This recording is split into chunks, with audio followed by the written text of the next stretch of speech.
have one dish pointing directly at another dish, right? So you don't want them to be Cool. cross-eyed. You don't what? You don't want them to be It's 24 cross-eyed. miles from South Reno, by the way. I still didn't catch what you said. Sorry. I'm Don't want to be what? You want to make sure they're not cross-eyed then if it's depending on line of sight.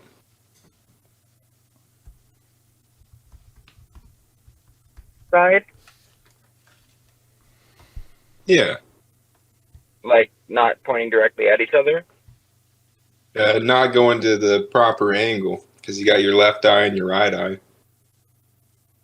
Right. I mean, yeah, they have to be pointed directly at each other. I mean, that's the idea with line of sight is they can see each other and they can point directly at each other. If they're the beam device, then they literally form a beam out of the wireless signal, and it sends that signal in that beam shape directly to wherever it's pointing. So all you have to do is make sure that they're both pointed directly at each other, and you should be good. With line of sight, it's not too difficult to ensure that they're pointing, at least relatively directly at each other. Then I think they would be just fine. But yeah, all you need is all the normal wireless devices that you have, all of them broadcasting out the mesh so that they're all connected to one another, and then one or two or as many as you can internet gateways on the mesh that also relay traffic so that you can have the mesh connectivity handle everything locally, and then the internet gateways will handle connectivity to the rest of the network for the entire mesh. So in theory, it is actually better. So if you had something like a neighborhood where you have, 10 neighbors and every neighbor has an internet connection, you could, in theory, go and say, okay, we're going to establish a mesh here. Then 5 of us can actually get rid of our internet connections. The other 5 can then use them as gateways. So then each person, instead of having one internet connection each person now has 5 internet connections, and you never have to worry about the connectivity going out because you now have 5 redundant internet gateways, and everything over Qortal would work over the mesh and connecting to the rest of the network through the gateway. So yeah, I'm looking forward to starting to work on this stuff. However, the primary focus at the moment is ensuring that we can get QApps on mainnet. So right now we're doing testing on the testnet for QApps, and that is going well. We've just yesterday created the profile service, so you'll be able to have a profile that you can publish, like a bio and some information about yourself if you like, and any QApp can then pull that profile data so that you do not have to have a new profile for each individual application. Like, so for example, like people have, a Facebook profile, a Twitter profile, a fucking Google profile. You wouldn't need to have a different profile for each application that you use. You could have a single profile that gets pulled by each individual application, and you no longer have to have, a bunch of different profiles. You no longer have to have a bunch of different username, password, login combination nonsense. That's what the underlying infrastructure that Qortal provides is really, really cool for. Like, not just the fact that it's secured by the chain and all of that, it's that there's now a single authentication that didn't exist before, and a single location to have a profile that didn't exist before either. And it doesn't matter whether it's, an app that's built by the Qortal team or an app that's built by someone else. They can all utilize the same data there. And the same thing applies to basically all data on QDN. So if we build QTube and someone decides that they like the concept, but they don't like the name, and they want it to display only videos about, personal health information or whatever, right? They could create another QApp, take a copy of the one that we published, make it so that instead of pulling all videos, it only pulls videos from this and this and this and this name, rebrand it, call it whatever they want, and publish it, right? So then people can access that. The same data can be pulled from any Q app because it's all on an underlying data network, and you're good to go. So you can clone, you can brand, you can do whatever you want to any Q app demo that is built or any Q app that is published on QDN, because by default, everything is open source, right? Anything that the Qortal team builds will be not only open source, but easily able to be cloned and used by anyone else. So we're making sure that we make it so that other developers can see exactly how to do it and execute their own applications as easily as possible based on the demos that we're putting out, right? We already have the service types for Git repositories. We already have the service types for blog posts, blog comments, videos, basically all of the primary services of the internet, right? So we can basically build almost everything already. Yeah, so it's going to be really cool once we get this functionality rolled out to the mainnet and get a couple demos built. I think the first few demos are probably going to be a blogging platform and a video platform. So those two things can then be cloned by any developer and added extra functionality to, or branded, or set up however they want and published on another name, and they're good to go. So the only thing that I am concerned about is in regard to the gateways.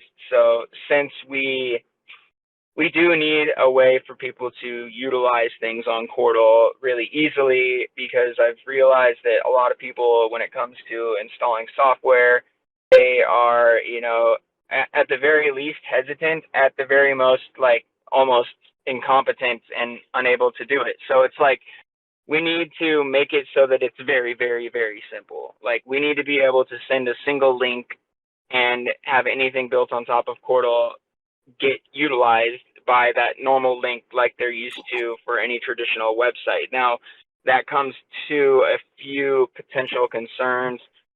Gateways will need to be really vigilant with, which data they're allowing to be served through their gateways.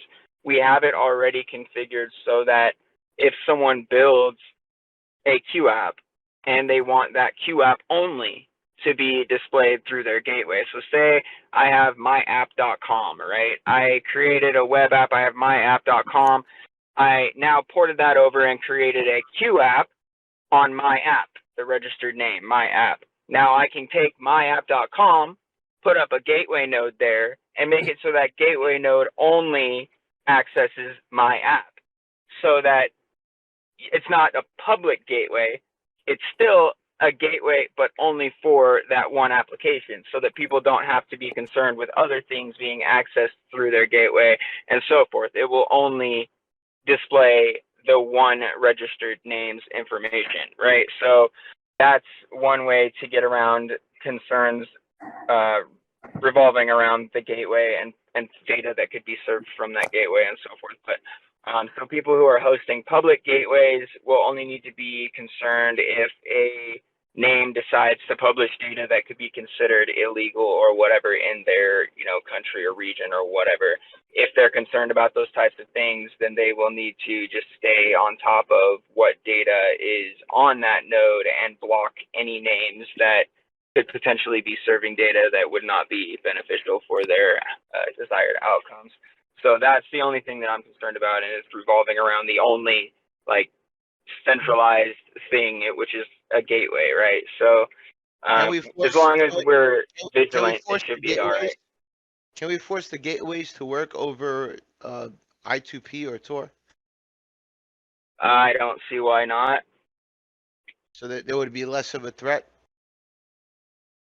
I mean, it's still, the problem comes down to, but that would rely upon people having to use I2P or Tor to get to the domain, right? So if you're saying like replace it with an I2P or Tor domain, that could totally be doable, but then people would have to utilize another application instead of, why not just install Qortal, right? So it's like, I don't know. Like, I don't see how that would really be that much of a Well, benefit.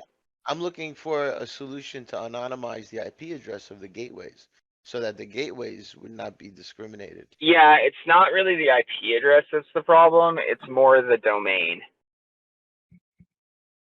Because you have an internet domain, right? Like, and the domain is what's the problem, because the domain is owned by someone, right? It doesn't. It And so doesn't if that have to domain is be. serving something, It doesn't have to be a domain. You could just do IP address. yeah, but then if you do it that way, then anybody accessing with a typical browser will see the, oh, this site is insecure warning, which doesn't mean anything when it comes to stuff on Qortal, but they'll still get that warning, and they'll still have to bypass that warning in order to see things on that site, right? Which makes it not quite as straightforward as simply clicking a link, right? And then we'd have to explain, oh, it's not actually insecure, it's, and it becomes a whole other thing. So, I mean, yeah, that's my concern. I mean, that's the only thing, is that, if somebody decides to publish a bunch of nonsense, and then the gateway is a public gateway and it allows access to anything that's on QDN, then that could potentially serve said nonsense. And that's like the only concern when it comes What? to the gateway What? stuff. What if you just make the gateways work solely through the wallet? So the only way to have a gateway is to activate it through your wallet. So there could be I thousands mean, of that's, gateways if instead. if you already have the software running, you don't need a gateway anyway, right? So it's for the people who do not have Qortal running. And yes, I mean, ideally everyone runs Qortal, right? Like, that's the whole idea, but we're looking to have a way for people to access and utilize things that are built on top of QDN without installing Qortal. And this is the only way to really do that. Then they'll have, a temporary account that gets automatically created for them. They can make posts, they can make comments, they can do a lot of different things on top of QDN, and then they can download the backup file for that account in an encrypted format, and then they can import that into their node once they have a node running. So it's a way to kind of bridge people over to utilizing Qortal in the ideal fashion, which is running your own node, right? So if we have to have someone install any software at all, it kind of defeats the purpose.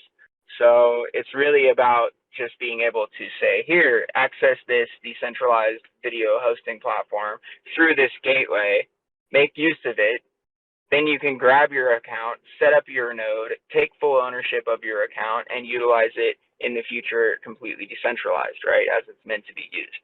So, I mean, yeah, that's really what it comes down to. And I think that without something like that, the rate of adoption of things that are built on top of QDN will just be way too slow. And so we need to have that ability to just send a link and have people utilize things without installing anything, or we're going to continue to see the growth just be like at a snail's pace. And I think that we need to experience quicker growth right now, especially right now, because there's a lot of stuff going on that Qortal is necessary to fix, right? And so we need people to be aware of it. We need people to utilize it. And asking them all to set up a node initially is just not. I thought it would be easier too. I thought, like, installing the software isn't that difficult. We have a lot of guides that are easy to follow, but a lot of people just literally don't try. And so until they can see a reason to set up a node, which is having direct access, controlling their account directly, all the things that are built on top of QDN, being able to access them the way that they were meant to be without anything in between, having that gateway there to facilitate their interest and facilitate them moving over to QDN, I think is really the only option. Like, we have to have something like that, in my opinion.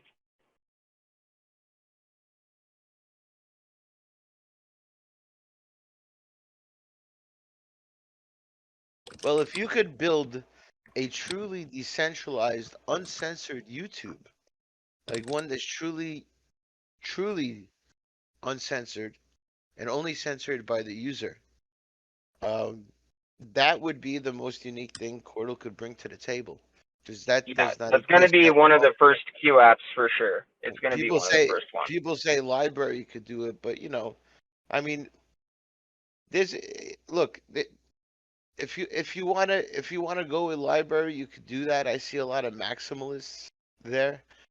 Uh, I also I believe they had a 50% pre-mine that, and now they're all out of money again.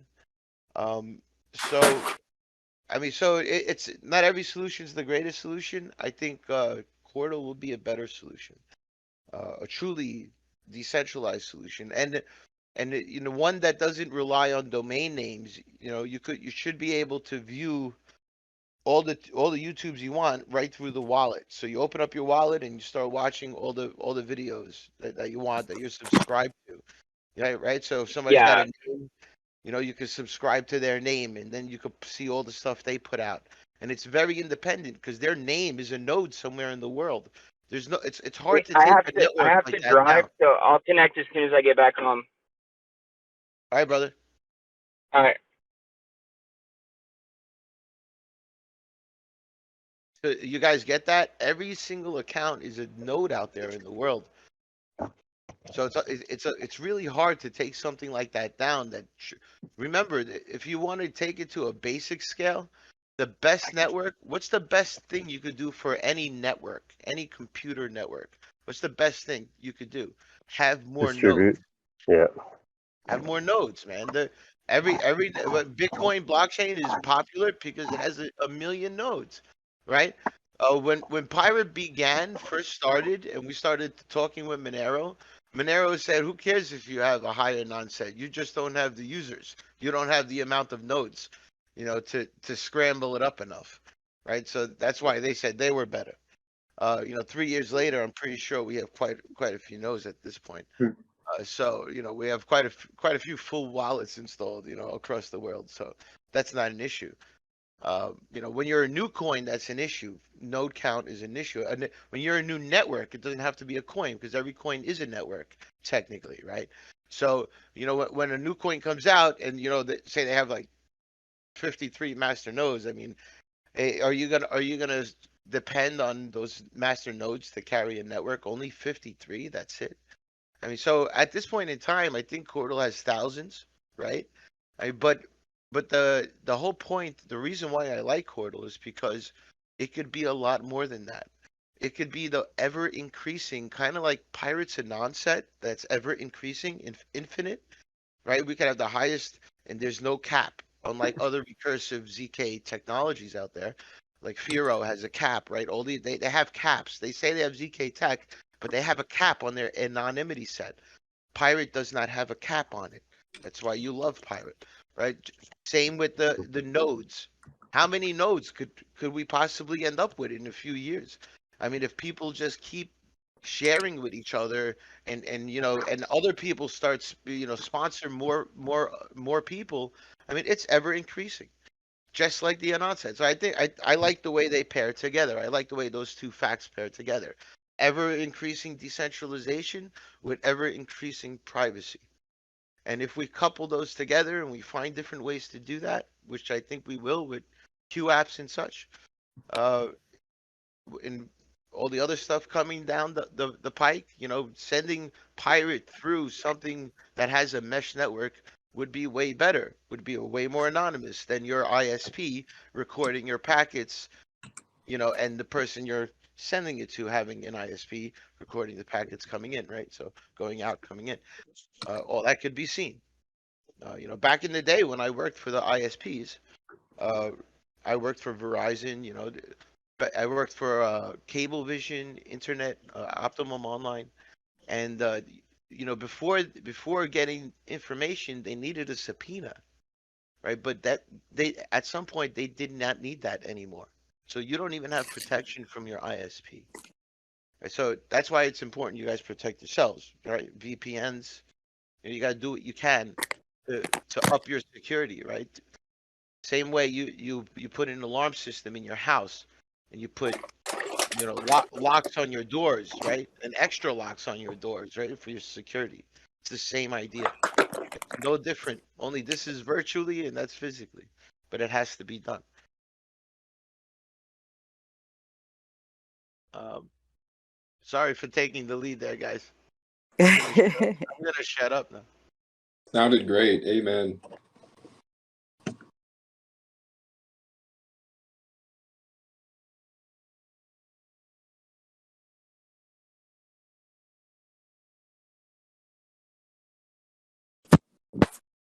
I think it's important to also highlight real quick, right? Privacy versus decentralization, right? Or okay, censorship, to truly be censorship resistant, right?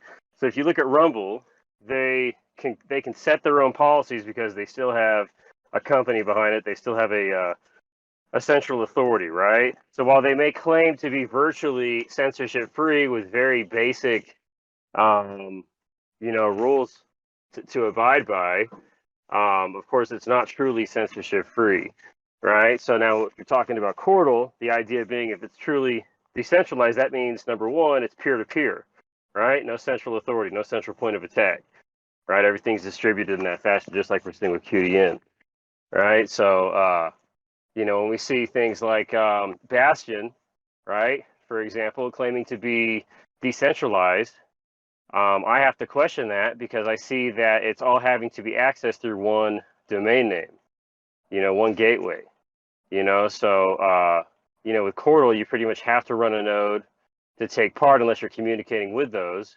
So my point being, I don't know exactly how Bastion works, but on first impression, I just wonder, right? How decentralized is it, right?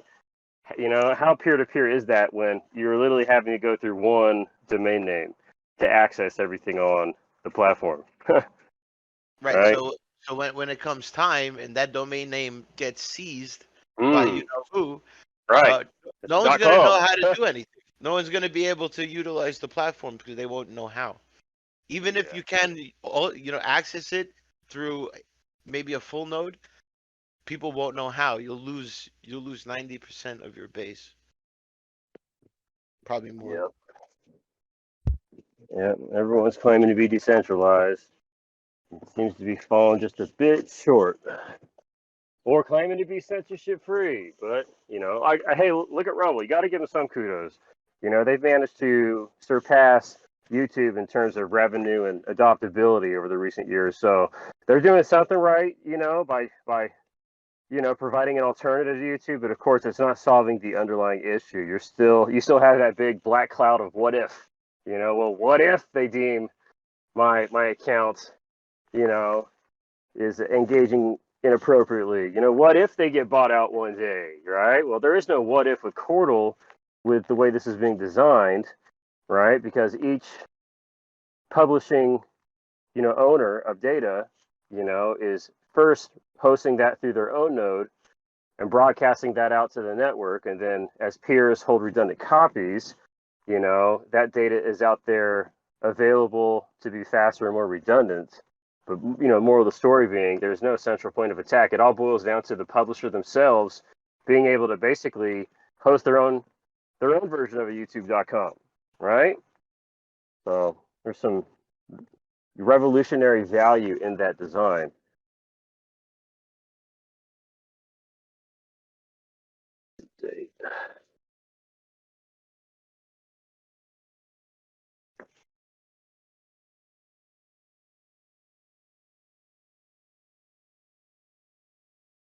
Honestly, I think all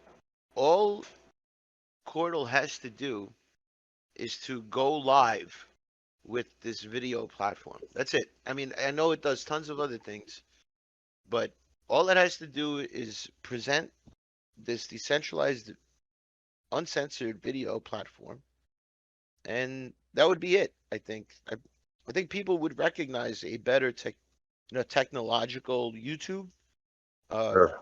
on their own. Quite a few. There's a lot of smart people out there. I don't discount all the smart people out there. So they will find it on their own. Well, maybe with a little push, you show them, and then they take a look at the tech.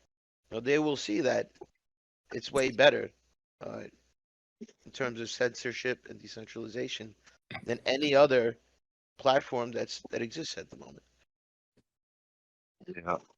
Yeah, and I think it'll take off like a firestorm, organically going viral, and that's kind of interesting buzzword, but seriously, because, once it's realized, once the opportunity is fully realized, how could you not take part? Why would you? Because it really boils down to what's worth your investment. Building on technically like a third party's platform that you have no control over your stuff, so to speak, and having that big black cloud of what if hanging overhead, or finally technology available virtually for free, where you have complete control over hosting, publishing, distributing your content. Yeah, that's worth gold.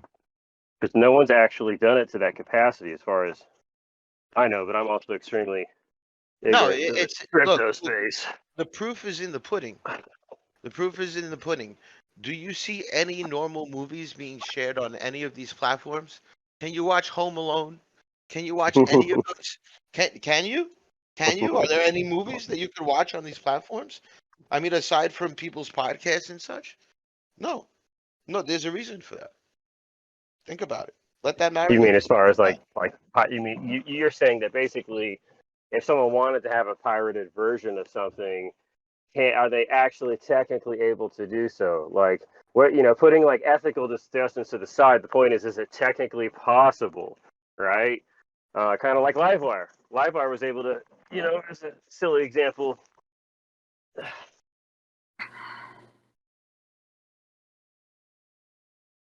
I'm assuming that's what direction you're going with asking that, right?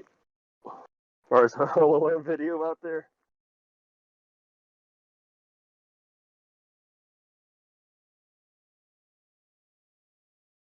I think all they need is that one feature, and that's it. They'd be gold. They just have to come out with that one feature. I mean, as we all know, it could do a lot more. You got the trade portal, you got the chatting, and all that other good stuff. But something that'll put them on the map, that'll put Qortal on the map, is a truly decentralized platform, video platform. And forget gateways. No gateways. We don't need gateways. You watch it right through the Qortal platform. You have to install the Qortal platform. And maybe in the future we'll have an operating system where you could just boot it up live and you don't have to install anything. It's already there.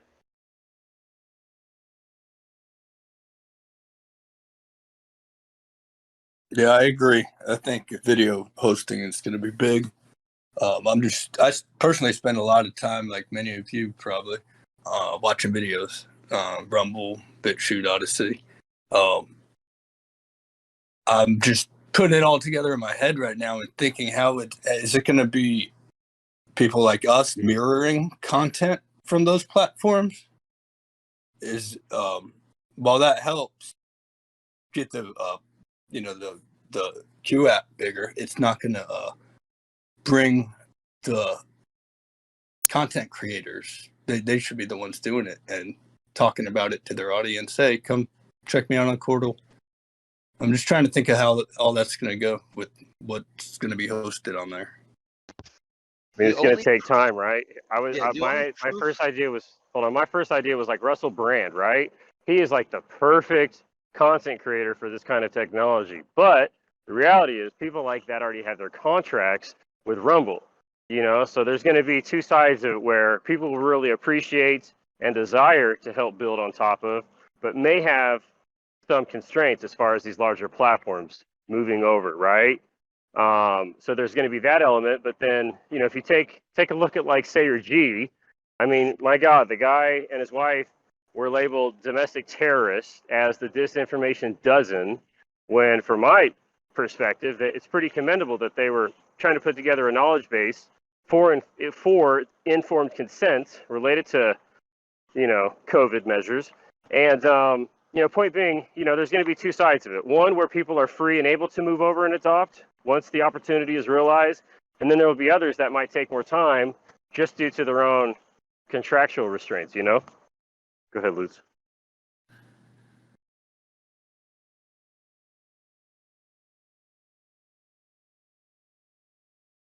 I didn't say anything. Oh, well, hey, I'm about to be muting my mic a little bit here, so y'all want to have some fun, carry on. Well, this sounds more like a weekly update meeting. Is the think tank a different, separate one? I mean, this is supposed to be the think tank, but I mean, hey, it's whatever, right?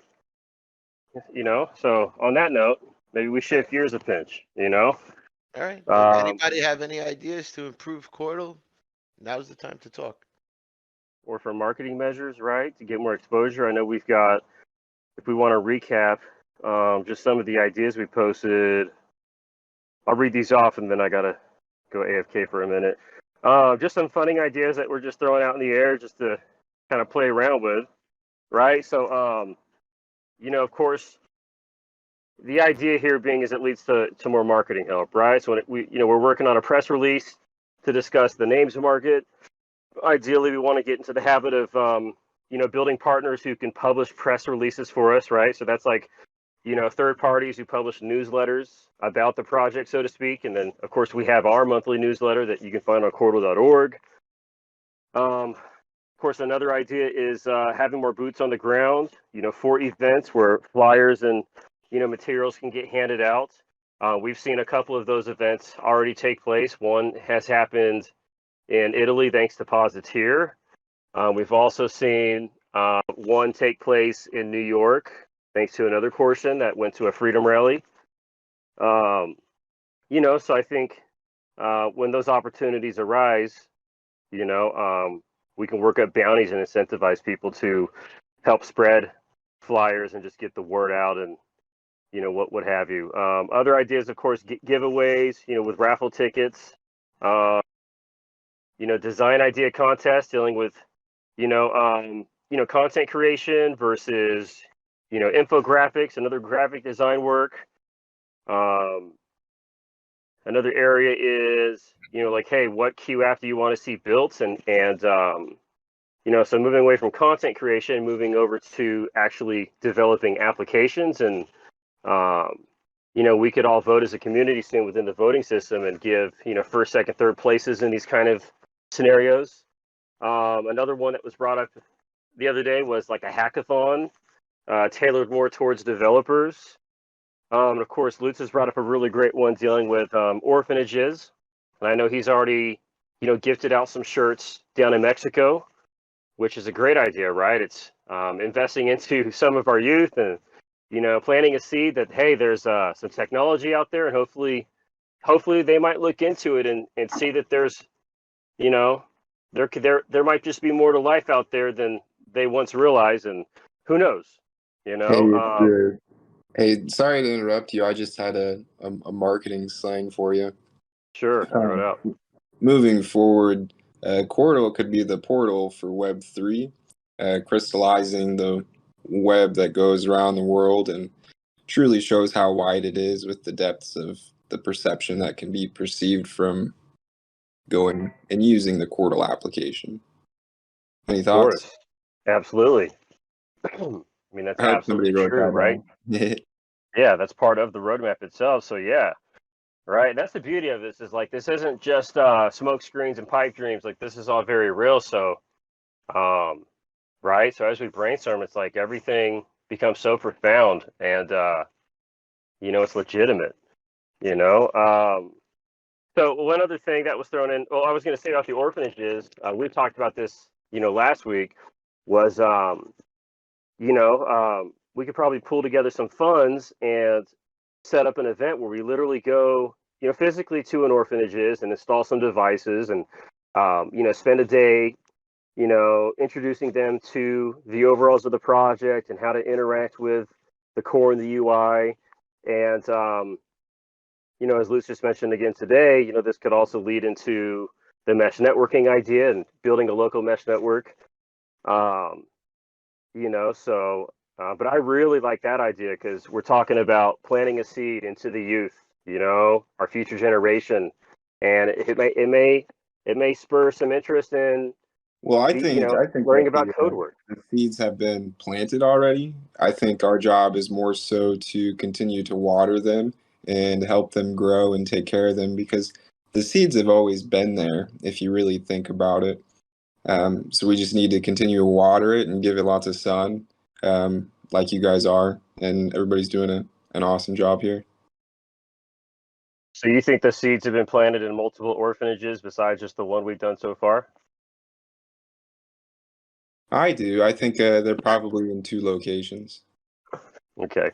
All right. So then the other idea was dealing with, academics, right? So going back to content creation, but really also considering more of that youth and, even parents who may get introduced to Qortal who have kids. We've seen that question raised many times where, hey, do you have any suggestions for how my kid might begin to learn about, Java and JavaScript?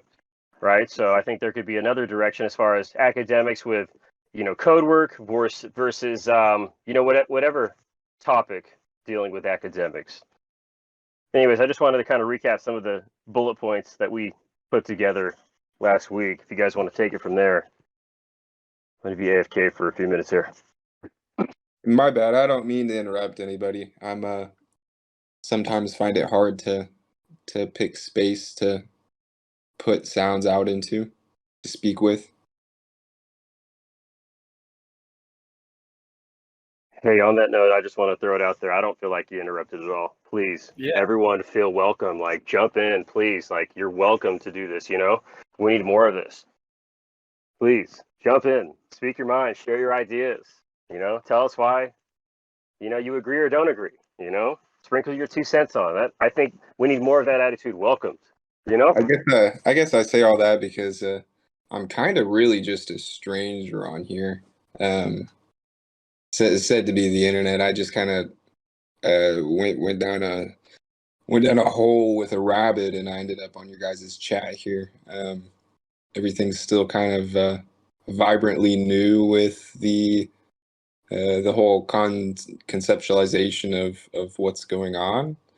Seems to be more imaginative, being dimensionalized with reality, and so it just sounds fascinating to me. And though I don't truly know the individual roots that everybody's speaking with, I believe that I can hear a part of the story that everybody's seems to be talking about at the same time.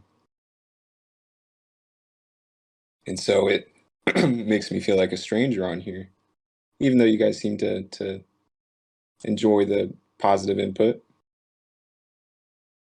So I'll throw it out there. Hey, we're all this strangers, platform bro. is for everybody. Yeah, we're all strangers trying to make friends and sharing common ground, right? For me personally, I don't care if you got a so-called founder account or you're a level 0 just coming in today, right? We're still all equals on the same playing field. While on the other side of the coin, there's a certain amount of respect and credit that should be given for contributions. But, nonetheless, like, I would hope that all of us still feel the same, that no one's running around, feeling like, they're bigger, better than the next. Like, we need to build together, It's just, I'll speak for myself, I often maybe voice my own thoughts too much to where people, maybe I misrepresent myself at times where I just speak too freely, so maybe there is more of a balance there. But I think that's what this really needs to be more about is, maybe with a little bit of tact, but we always speak freely, share our ideas and, try to build together and, and look past our differences, and not lose sight of the bigger picture, which is really, in my opinion, we're at a major fork in mankind's story where we have an opportunity with technology to build an alternative system. We see a lot of these ideas brewing in the space, but no one's quite doing it to the scope and caliber of what Qortal's aiming for. And that's not meant to be a diss, that's just meant to be factual, and through this, once this opportunity is realized, it then becomes an opportunity and an obligation, for each individual to take part however they can. No pressure. At the very least, you run a node and you tell your friends the more as you learn, and as newcomers come in, you can help answer questions, and we appreciate that kind of help with our chats and whatnot, right? I came into this with virtually zero blockchain understanding, and or any real computer type work. So it's like, hey, there's definitely room for all of us to jump on board, and not feel discouraged. If that helps, I want to throw that out there.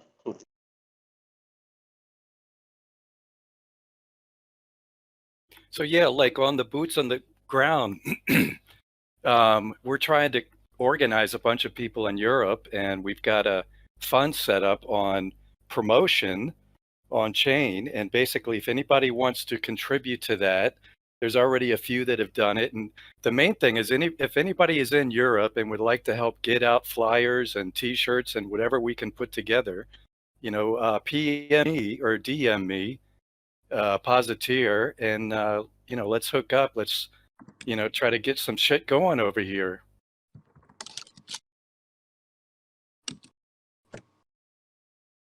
Yeah, I have something in regards to the mesh network. Can you hear me? Yes.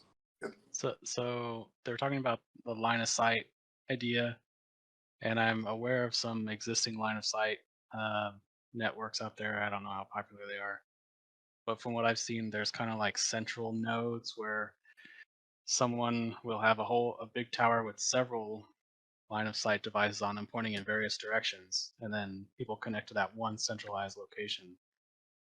Would there still be that kind of idea with Qortal where someone would have a bunch of antennas kind of pointed around the town kind of thing? Or is there some way around that?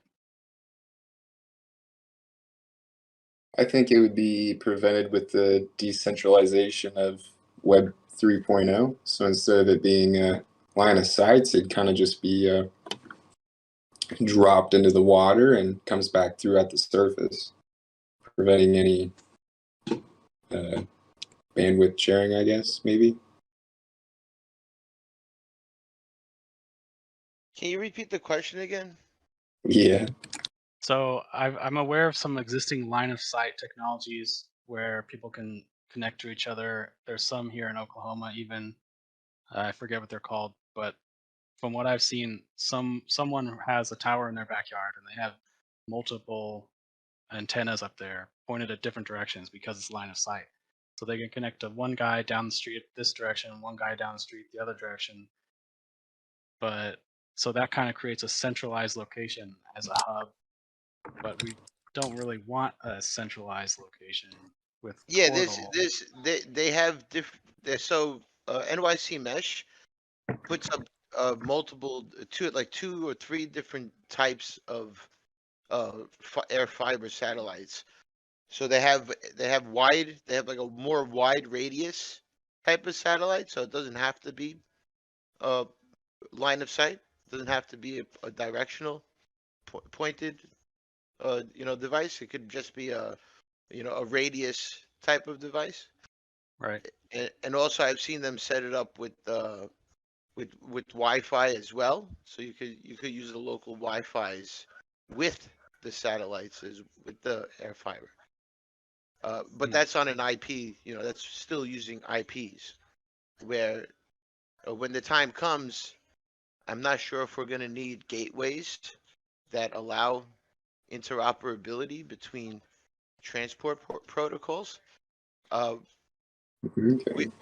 We might need those. We might need gateways just to work together, or we might not. I mean, I'm not sure. I'm not sure how this reticulum works, but like if it recognizes each other, no matter what, what's being used, that might be really cool. But I don't know how it works yet. Does anybody truly know how it does? What was that? Will anybody truly know how it works? Oh, reticulum? Once we start playing with it, sure. Once we Jason's able to articulate it. What's I'm not sure articulate? who else has really looked into it as hard as he has. It's IP-less, which makes it really unique. Is somebody in Oklahoma? Yeah, Iron Fixer. You in Tulsa or what? Are you the Tulsa king? No, I'm in Oklahoma City. Ah, I see. We also have PPM Silver, who's in Oklahoma. I'm not sure where. They sell their silver products. That's pretty sick. Yeah, Mike is awesome. Hey, did you guys know that Kansas is the air capital of the world? Right above you guys? In OK? Said it's the what? So right above OK is the air capital of the world. What does that even mean? What is Air? the air capital? What is that? As is defined by the state itself. So self-proclaimed. Yeah, isn't anything though. Yeah. With Wichita having all of their aerospace engineering and all the airplane developments like Cessna and all that cool stuff. Yeah. They're considered the air capital of the world, which is ironic because they're in the smack dab of the US of A. And side note, since we're all cyber nerds, the air capital, which ironic terms, coincidingly has invested billions of dollars into computer chip manufacturing. Their governor did this within the last year, put billions of dollars into production for chip manufacturing to be centralized in the center of the United States, coincidentally in the air capital. So I'm curious how that's going to boost with what'd you guys say, Articulum? Yep. Reticulum. RETICULUM. Like rectum and Close. I'm kind of dyslexic, so we're on the topic of chips. I'm glad to see that we're trying to invest in developing chips here domestically. Not limited to just Oklahoma. I know Texas and other states are, building out these solutions, and I'm all for it. Right? Can't have all of this coming from overseas. Now, another point that I'd like to share with the group is everybody's familiar with the coronavirus. I'm gonna assume so. What? And then, well, say 3 months before it was made an emergency, the United States of America had publicized their determination of a project that they'd been working on for the decades prior, regarding the frequencies that things operate on. And they, how should it be said? It was originally purposed, this frequency range, for the Navy, the United States Navy, but they showed that it had potential for other things. And so over the last 20 years, they've been developing a safe way to share the frequency with the public without it interfering with the Navy's said radar systems.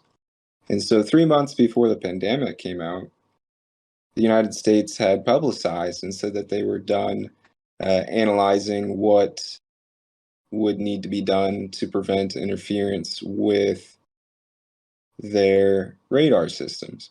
And so now in January of 2020, we release what is said to be called CBRS, which is the Citizens Broadband Radio Service. And they only in 2020 of January, they say they publicized it, but they really just publicized it to the big Fortune 500 companies so that they could put public funding into it instead of the quote unquote non-public government funding. Like there's a difference. And so at the 3,000 megahertz range, 3550 to 3750, I think. No, to 3700 megahertz is a frequency range that is open up to the public for the citizens broadband radio system to.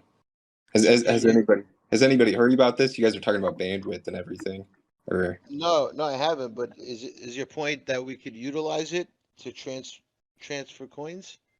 Because I've heard of Absolutely. it being done on ham radio before. Yeah, I've heard of that too. I've never heard of the ham radio part, but this would be just underlying 3G capability. But they have it tiered up, and you can go be a certified professional installer. They call it a CPI. You can do all that through Google if you choose to. If you just Google CBRS, you'll find loads of information on it. And they have it set up in a paradigm type of frequency, so that the bandwidth allocation is done with the incumbents always at top being the most secure, and then a prioritized, and then a later prioritized. And they're marketing as a shared access spectrum, as a SAS, similar to what I would see as a service application system. So they want everybody to pretty much piggyback off of everybody's frequency in order to, like you guys were describing, as a mesh network. Specifically, with Kansas being the air capital of the world and having an incumbent sum of rural land, there's not a whole lot of high bandwidth usage, which results in less bandwidth opportunities. There's not as much cellular, not as much Wi-Fi, because everybody's just spread out. And so they want to take these devices that they would call citizens broadband radio devices, which would need to be installed by a certified public installer. I don't know, but that's enough of my random thoughts to share with you guys. If anybody has any comments, questions, or concerns from the internet.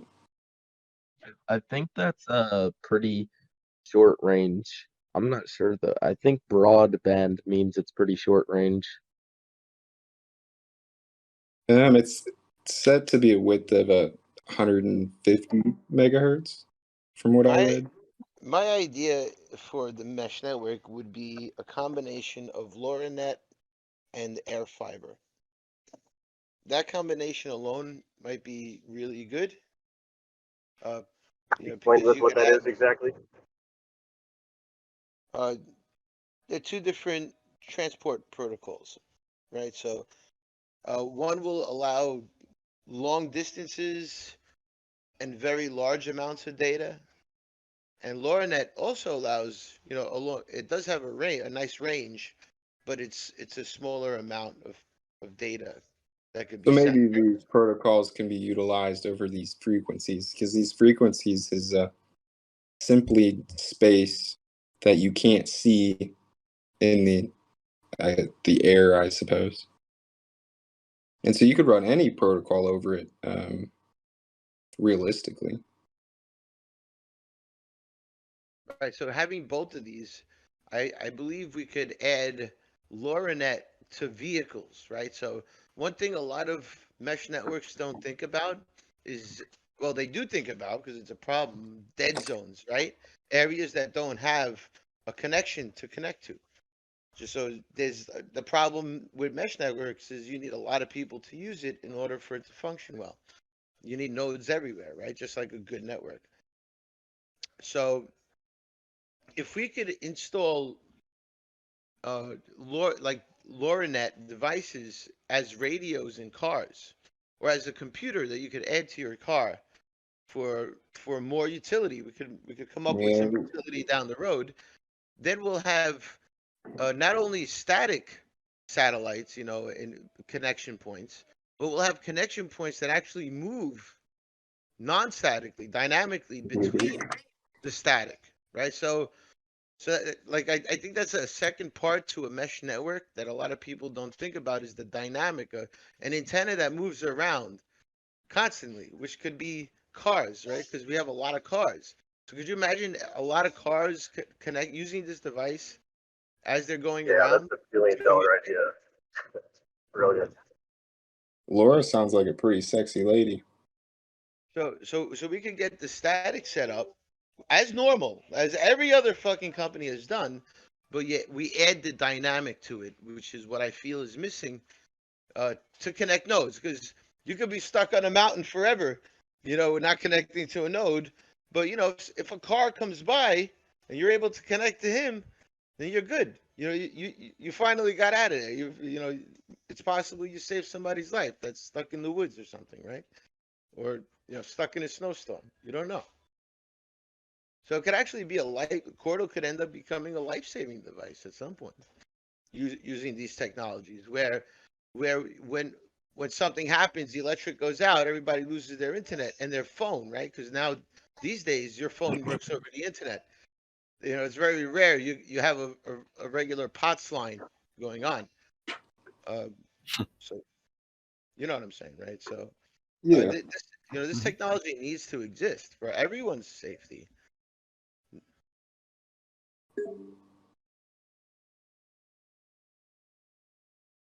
Amen. Hey, well, I'm gonna hop off here at 111. Thanks for letting me hang out with you guys and bother you guys some, and I hope to come and bother you guys again some other time. Oh, you did good, man. You did good. There's the only stupid question is the question not asked. I'm gonna end on that note because questions themselves.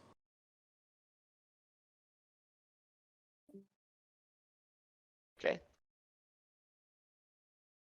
Yeah, dude, I think you're onto something as far as if we could ever somehow implement moving vehicles to the mesh network aspect.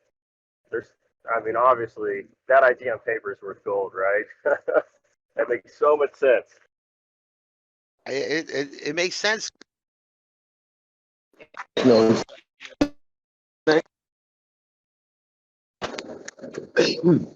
So paired together, So the real question though is like, all right, so obviously, you can't go flashing vehicle systems,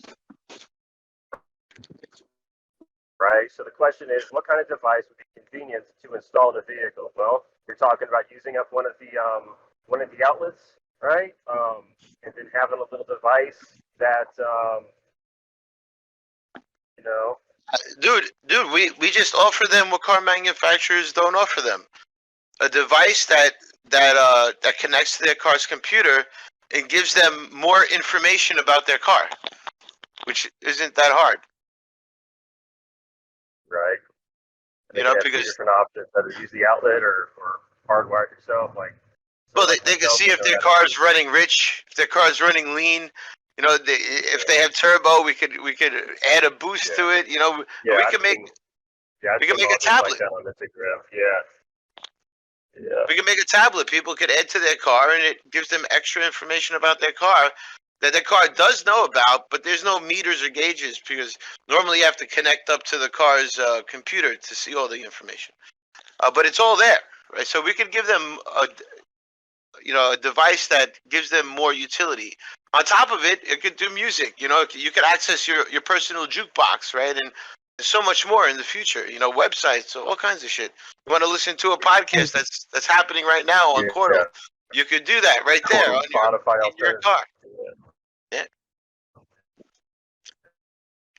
The ideas are never ending, bro. It's the tech that needs to exist first. That's why it's so imperative that Qortal exists. I think there's potential. Yeah, I could see a plug-in device that offered that mesh service, then also connected to QDN, right, and QFs. So, like you just said, though, like having like a Spotify alternative and things of that nature, I think it could all be integrated. But that's granted that they're within range of their next peer to make that connection, right? To be able to bridge these connections. Yeah. If it's requiring line of sight, then I don't know how realistic that is, but they don't. Yeah, there's other ways to fix that. Go look in. It's all open source, and their information is all open on NYC Mesh. Just go look at how they set up their nodes, bro. They do have master nodes though. That connect to smaller nodes, which they control the IP addresses from. So that's the critical point we don't want, right? That's why reticulum's important. We don't Yeah, want because IP it's addresses. optional. We want to move away from that. Right. Yeah. Well, I know in our roadmap we do plan to move away from that and have a different kind of communication protocol.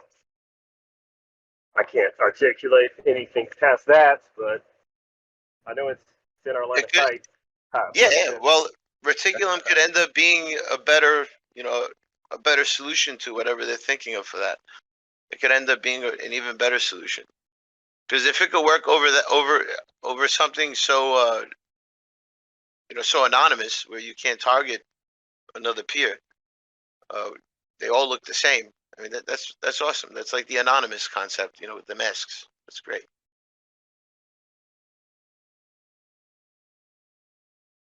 There's a lot of people in here, guys. Come on, Quick Mithril's in here. What's up, bro? We got Iron Fixer. He's always talking in the chat, in the Qortal chat. We got Birdie Dastard. Yeah, we got Mr. Captain Rory up here. Lieutenant Dan is always around. Nugs.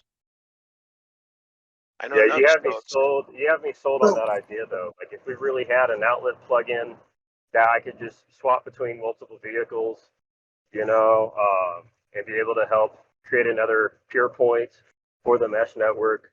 I mean, something like that is extremely adoptable. I'll leave it at that because I won't let that idea go now. Love it. Yeah, the mesh network is one of the main things I was interested in with Qortal. I knew about Skycoin at one point where you had to have your own miner. Was trying to build a mesh network, but that project seemed to die. Hey Crow, check this idea out, right? So, Lutz has said this before.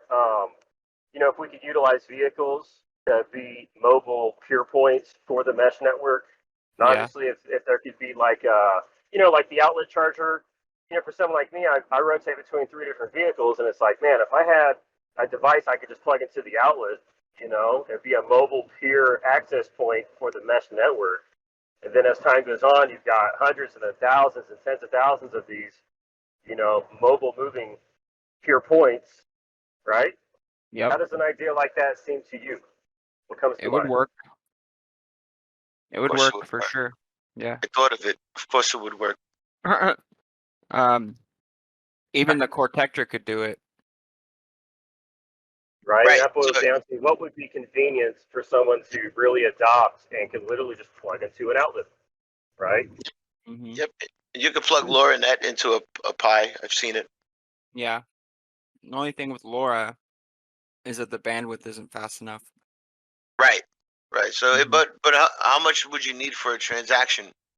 I mean, yeah, it would be fine for that, but That's all. It would be like the iPhone app or the Android app at the moment. Where it's only just for wallet transactions. That's it. yeah, it would need a light node, and it would need to be able to at least communicate with the connected full nodes, so it would need at least that much bandwidth, which should be enough. But yeah, it wouldn't be like I mean, if you're talking about establishing the mesh and making it useful for other people, it wouldn't really be good for that type of thing. Like I said, I still think that 2.4 gigahertz wireless is basically the only option for a true mesh that would work for Qortal in every aspect at this point in time. I'm thinking of macro mesh, right? So, you got the big mesh at the top covering a lot of people, right? But we don't want to just rely on those dishes, those beams, right? Those air fiber beams. We do want people to connect with each other, mesh in a mesh-like fashion, right? So if there is a Qortal device in proximity, we want them to connect to each other if it's in proximity. Right. It could work on mobile devices too. That's why we want LoRa as well. We want both technologies to work together, Mm-hmm. so that you can see what's on one network and what you can see what's on the other network. So I'm thinking, I said it earlier, I think we might need gateways maybe for that type of peering into the network. Am I wrong about that? I mean, essentially, it would be the same network. You would just have to enable which functionality you have, right? If you're a LoRa device, you would say like run a light node and only enable certain things, right? You wouldn't be able to do all of the stuff on QDN. But if you had a stronger connection, then you could, right? And I mean, you could potentially do stuff on QDN too, but it would just take much longer for you to do the initial access or the download of the Q app, right? So, but the mesh, the way that Reticulum works is it will establish a mesh with any available connectivity, right? So it's That's the way really, we want it. yeah, so it'll come down to whichever the best pathway is for whatever you're trying to accomplish. It should just automatically negotiate that kind of stuff. That's what the ideal scenario would be, right? Like you just install it, it makes use of whatever it can to establish the mesh however it can, and then based on whatever connectivity you end up getting, you can do one thing or another, faster or slower, depending on what you end up having, right? So, and I think that if we had a simple mesh app that installed on mobile phones, then we would have quite a few options for people to connect directly to one another, right? Like it would just have to be like more widely known. Well, I actually have a use case for this. So I want to implement this in the orphanage, right? And then from the orphanage, maybe we could do like 10 miles. Anybody who could, who could connect line of sight to that dish, can connect and use it. Right. And then maybe we could find another orphanage, maybe in the same proximity where we could connect the dish, another dish where we could do a line of sight direct from town to town, and then start expanding from there, doing it from orphanage to, and we use all the orphanages, just orphanages, and we set it up in all the orphanages so they all get connectivity and they could communicate with each other. And orphans are like brothers and sisters, all of them, right? So they could all communicate with each other. All of them could communicate with all of them, which would be really cool. Like they could have their own group chats going on, right? I mean, it's a great way to use Qortal on a smaller level where we're trying to make it work on this grand scheme level, which people have a lot of options at the moment, Signal and all these other, right? So if we could find a dedicated purpose for it and implement it, where the kids could communicate with each other, even if their internet goes down, Qortal Dish will still be up and running for them to talk to each other. Right. Totally doable. Yeah. We'll need a solar panel UPS for the dish, but whatever. We'll make it that work. kind of stuff isn't expensive or difficult to set up either. So yeah, it could work. Yeah. Could absolutely work. What do you guys think? You guys like the idea? Come on, guys! I'm throwing. These are solid ideas here.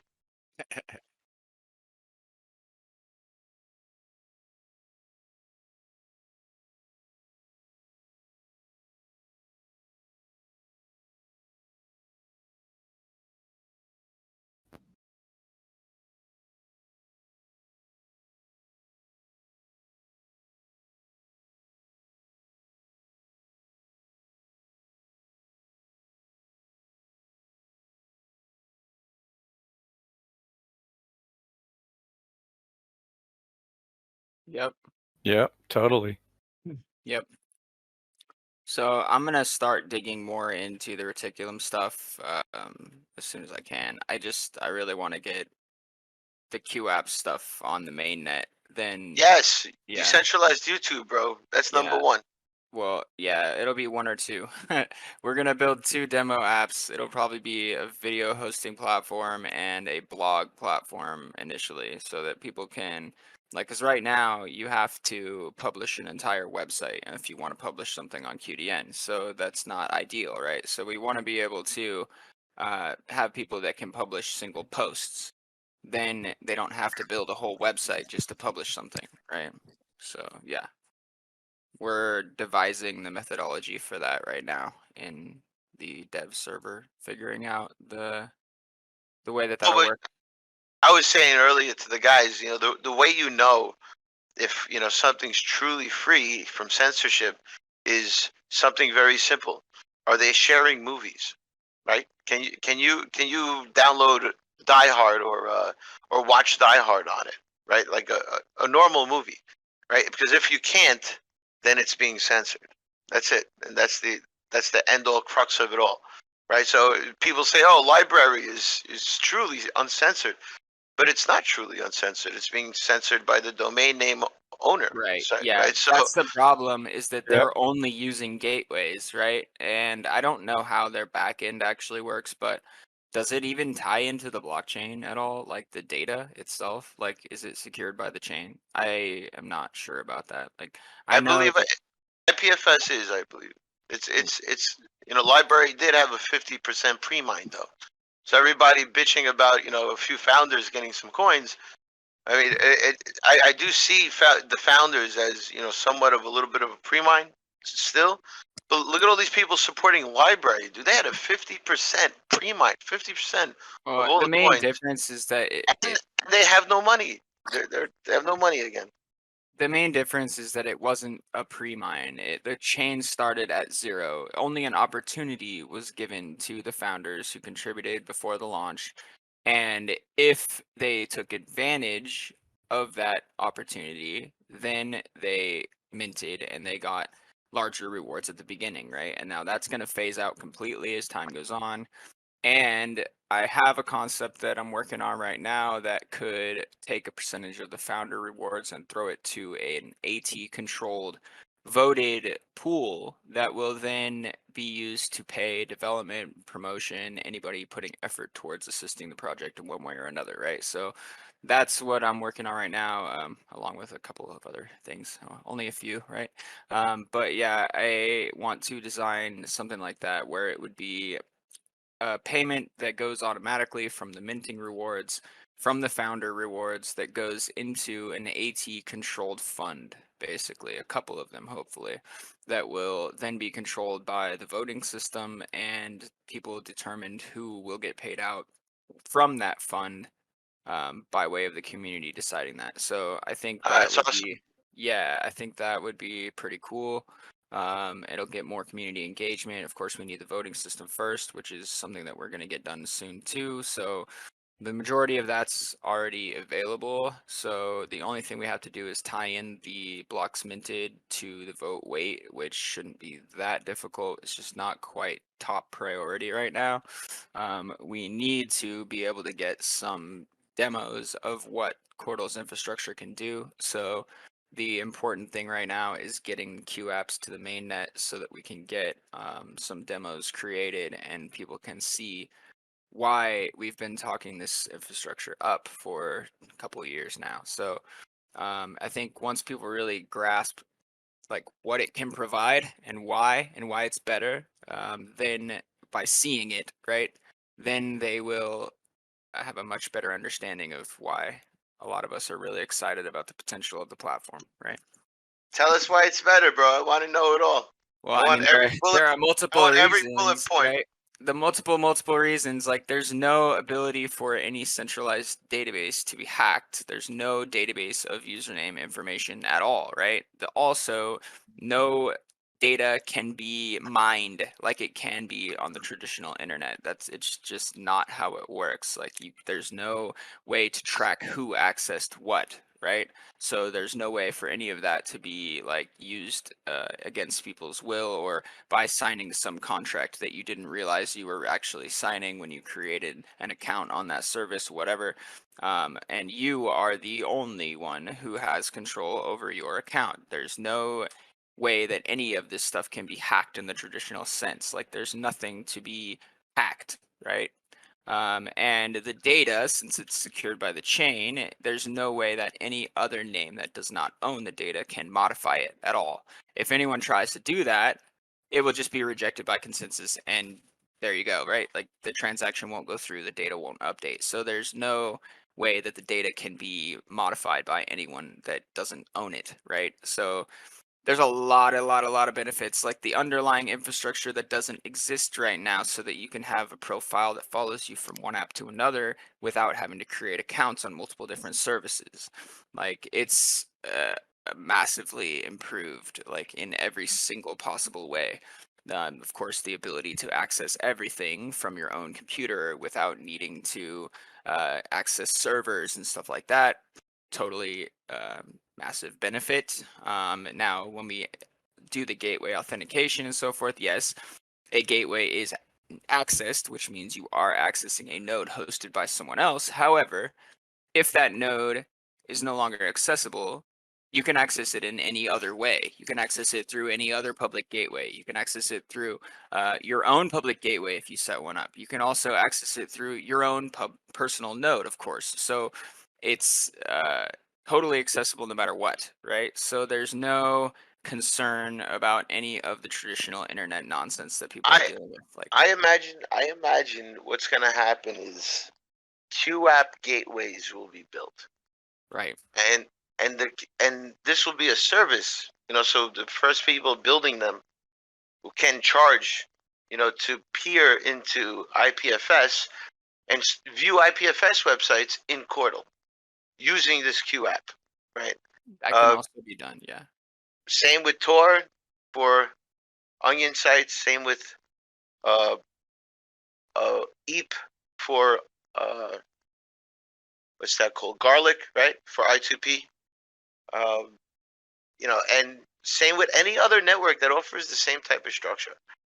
So these will be QApp services, and developers will be kings of the world. Have you guys heard me say many times? And they'll be able to make money hand over foot just by creating all these services and all these games and all these apps that people could use, to make their lives easier, or just have fun with games. Right. You put a quarter in the arcade game. You're playing Street Fighter. Put a quarter, a quarter. Put a quarter in the game, and get and play Street Fighter with somebody on the other side of the world, right, through this Q app. Me and you, we could play Street Fighter together, Tekken, whatever you want to play. All that kind of stuff is totally possible. And Yeah. we are talking in the dev server too about the option of having a database that goes along with a name too. So you can have like extremely similar functionality to any centralized web application with its own database and everything, that's all tied to the name too. So like there are basically countless options that are being discussed and will be launched in the future. So we're not far away at all. We're testing all of the QApp stuff now on the testnet, which we're not, I mean, it's public, but we're not like quite announcing it to everybody right now because like we're constantly changing the version. And if people aren't like literally paying attention to it every day, they will fall behind and then it'll be annoying and then the network will start having weird issues and stuff. So we are planning on writing a couple scripts that will both set up the test net for you and then update the test net based on one of the other nodes or a location that we publish on GitHub that will keep your node updated with the rest of them and keep you on the exact same version. So we will do that. We will have a couple scripts for setting up and running the public test net that has been running now for about 9 days, something like that.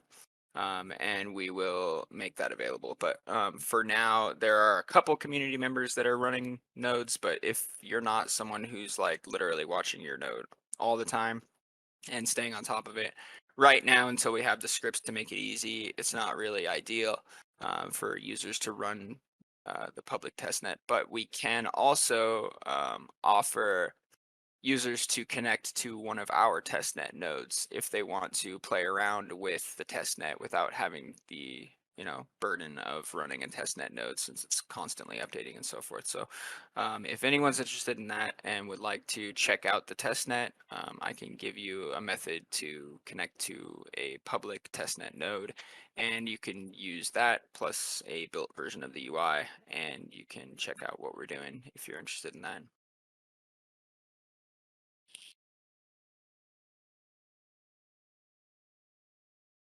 What? Quick, you said something. What'd you say? Hold on.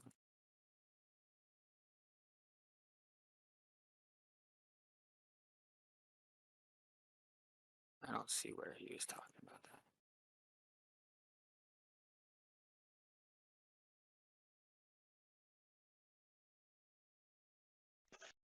that. So the flyers idea, who mentioned it earlier? Somebody mentioned the flyers idea. Well, that's being talked about. You mean it like in Europe? You talking or what? Yeah, was that you, Quick, that mentioned the flyers? No, this is the tier. So if we could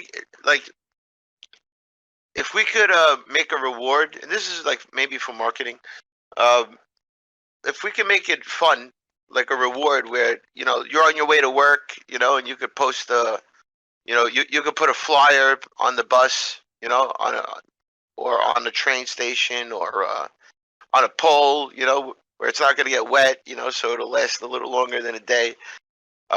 Depends how you print out and what you print it out on, right? So just print out some flyers and post it anywhere on your way to work, on your way to the gym, whatever. Post it and take a picture of where you put it, right? And we'll have a reward system for that, so that every picture posted, we'll get a quart or two, so you can start earning more quart simply just by posting flyers, so that we could get more people involved in this project. I like that idea. And we'll have some pre-made flyers. We should have a lot of pre-made flyers for people to easily just print on their printer, and on their way to work be like, oh, I passed by the library and I posted it on the billboard in the library. Or I was coming out of the supermarket and I posted it, on the billboard on the door, on the way out from the supermarket, where they got the penny savers and stuff. Like all, find good positions, and maybe we'll have a rating. Like if it's a whack, a pretty whack area where it's going to last a day and it's going to rain and get wet. I mean, you get one Qortal for that one, but maybe you get two. But maybe you get two. If it's a better place, or three. In a really awesome place, like in the bathroom. Where you're peeing, you always got to face the wall, right? So put it right there on the wall. Whereas as you're peeing, you got no choice but to look at it. That's where stickers come in handy. Stick them everywhere. Make the whole flyer a sticker and make it easier. Yeah, that'd be awesome. Yeah, exactly. Yeah. I have pirate stickers that have been up for almost 2 years now. I still see at the gas pump, and same thing on the side of the stall, the urinal stall. Same here. They stick good. They're in all the bus stops around here. Nice. From here to the beach, from here to Venice, in the bathrooms in Venice. They're all over New York too. Yeah. Especially in the bathrooms. Nice. Yeah, Well, like outside, they're not. If it rains, if it's somewhere where it rains, it's not going to last, But, like the covered bus stops are perfect places. Every time I take an Uber or a Lyft, I put it on the back of the chair. The guy not noticing. Nice. Yeah, while we're talking about marketing, I'm just envisioning sort of like a countertop display with probably about 3 feet high, the bottom of it white, the top made of acrylic, so you can see through, with a Cortector in the middle of it.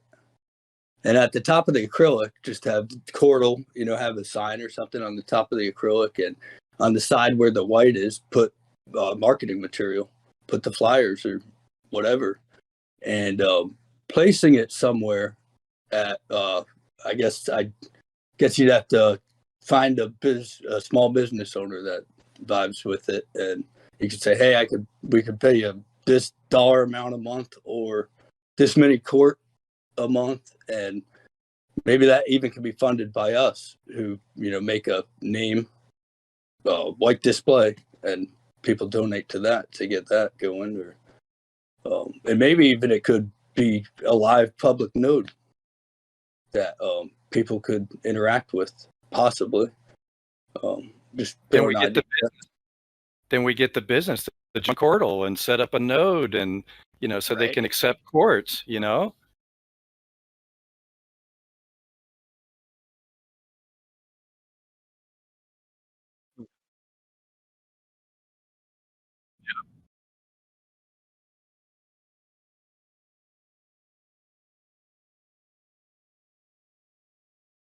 Right. I like that.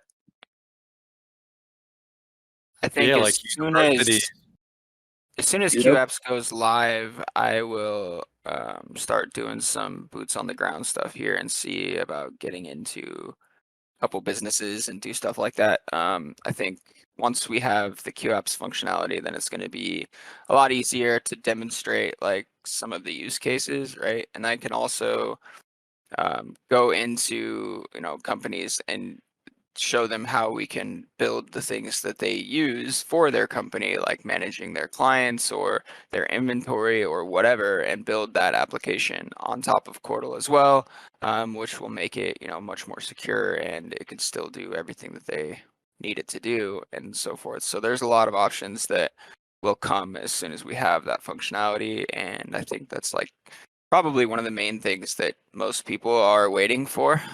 So yeah, I think that's gonna be a nice uptick in the usage once we get that on mainnet. So that's why it's the primary focus at the moment. So Then we get this.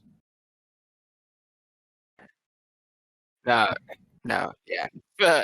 Yeah, getting into one of those places sounds like a really good idea though, and setting up a node that is publicly accessible is definitely possible. You would just want to ensure that people, when they, create an account or when they log into an account, that they don't save that account to the public node, obviously. So, but yeah, you can easily access, any account from any node. So yeah, it's a good idea having a public node accessible so people can check it out and see. Because I think a lot, like, how many people here like actually have software installed for other platforms in the crypto space and actually use them for anything on a regular basis? Like, not very many, right? So that's like always what I come across is like there are Treasure a lot. chest.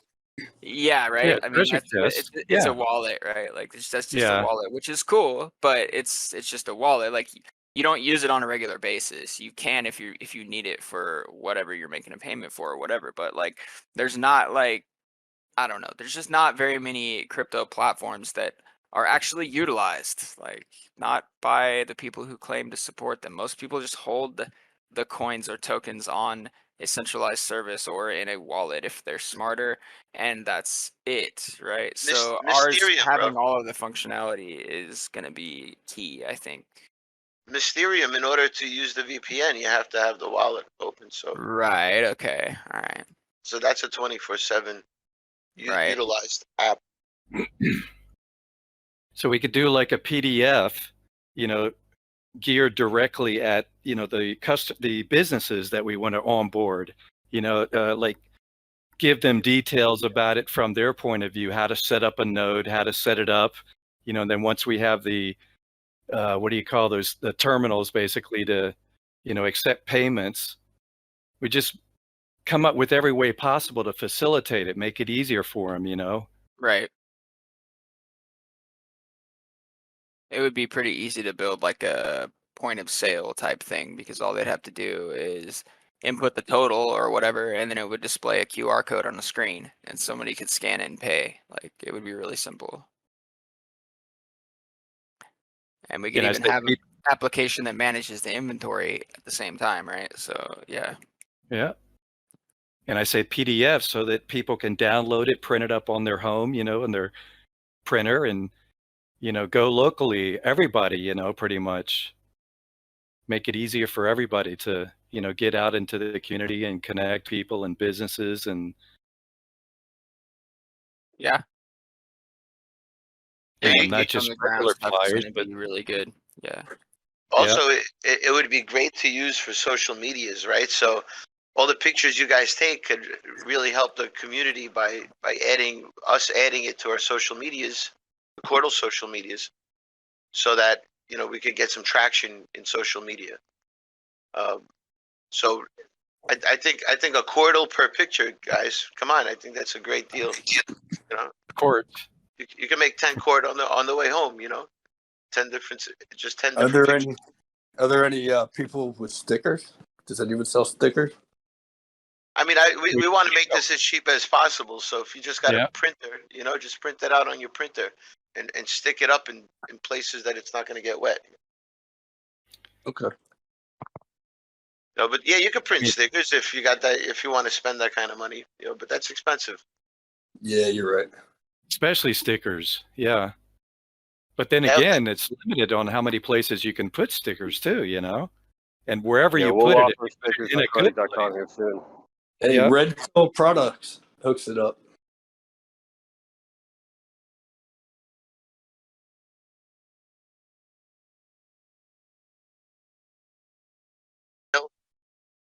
How many mil thick?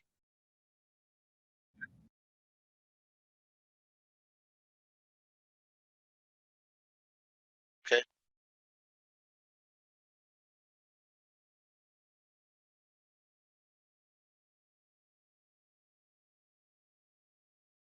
Yeah, that's a good price.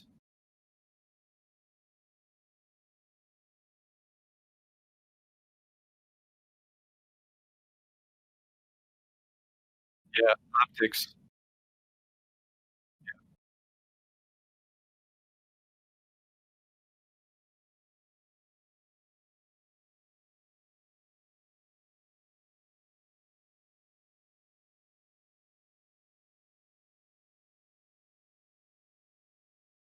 I like those 3D type stickers, the ones that are like, they look like metal and they're like, those ones are awesome. Yeah, foil. Yeah. Hologram foils. Yeah. That are like, Those are expensive. Cool looking. Yeah, really. Yeah, I want those. Yeah. Catch your eye there. Those are for promotion events. We use those for events if we make those. Fine. Maybe we'll ask on Telegram if there's someone who prints in the community. We have the option to do that, I think, right, G? We can print stickers. I think G said he does that. Yeah. I mean, we have Nutella. We have Nutella liquor too. So We have all the materials. We got the printing machine. We just haven't made time to explore that yet. But really, I mean, we just need to agree on which image file, and then we can move forward on that immediately. So yeah, let's just work up our first sticker, and realistically, we can get that knocked out in the next week. And then we could offer bulk sticker packages on Qortal.com. I think we can hear you. I think I will successfully unmute myself. Hello, this is Rose. Yes, Rose. This is Qortal Rose. How are you guys? Doing great. Oh, great, great. I'm so proud, you know. I'm listening and I'm like, wow, I wish I was a tech too. But, you know, I think we have two different situations here, which is one is developing. They're doing a great job, which I look at the last 3 years, where we started and when we came and what is we are today. And one thing G Factor said about not to decentralize it, mean just keep it decentralized. And this is the key. Because if we go opposite side, I think we lose so many of our people, which is they believed and they start with us because of decentralization. So I think we need to take our time and look and move forward with what we're doing right now, which is, I think the time come, each step will give everyone the way they can keep that successful to be decentralized. The second things we have here seems like, financially, each of us, all of us, have our own life to be, to survive. And we cannot be 24 hours sitting on a computer waiting for hopefully this happen or that happen, that happen. So I respect all the people we sponsored. We have thousands of people which they are looking forward for our success. Is the only issue they have to follow their life every day, which I do understand that too. Like myself, I was last 3 years, I was working 24 hours. I slept 3 hours until I got my eyes have to do surgery. I couldn't do it anymore. So the point is, I'm not minting last 3-4 months. The reason because since we did that for the self-sponsorship, whatever, my protector stopped working, which is, we're going to have that fixed, which is, Jason is working on it. But Well, the it point was is, you were running the old generation 1, which have never yeah, really been all that stable, but yeah, so you had a prototype device that was never actually released, so that's probably the main yeah. issue there. Yeah. It's sometimes even I think in my view, and I say to myself, okay, this is how I think, as you said, when I am not active every day, looking and in and working 24 hours or whatever, I'm not. I think this is what I don't deserve to get any coin. So that's why I feel, okay, I can't just like running around and doing my own and I just keep making coin. This coin is deserved to go to somebody else's working, which you brought it up really clear to say we're going to make the founders like, the one is not active to not making whatever they're making, and so which I understand that point. But we have to keep that a lot of the founders behind the scene they are working, or they help us with a start somehow, some way. They have to be respected, which the system already told. This is what we did. System already said when the first person to reach level 10, the founders do not make as percentages before.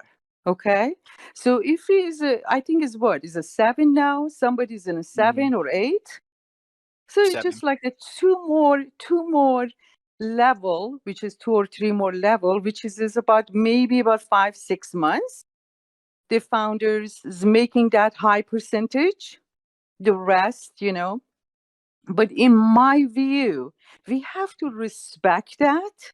We have to let that system what we started, which is a fabulous idea, it just keep going. And we let the founders to make that decision to pay or give that part of the making to the developing part, which is, I think they do, Yeah, And some, majority of them do. yeah. But the problem is that a few of them are not, and having the community input in the decision making on a lot of this stuff, I think is a primary goal.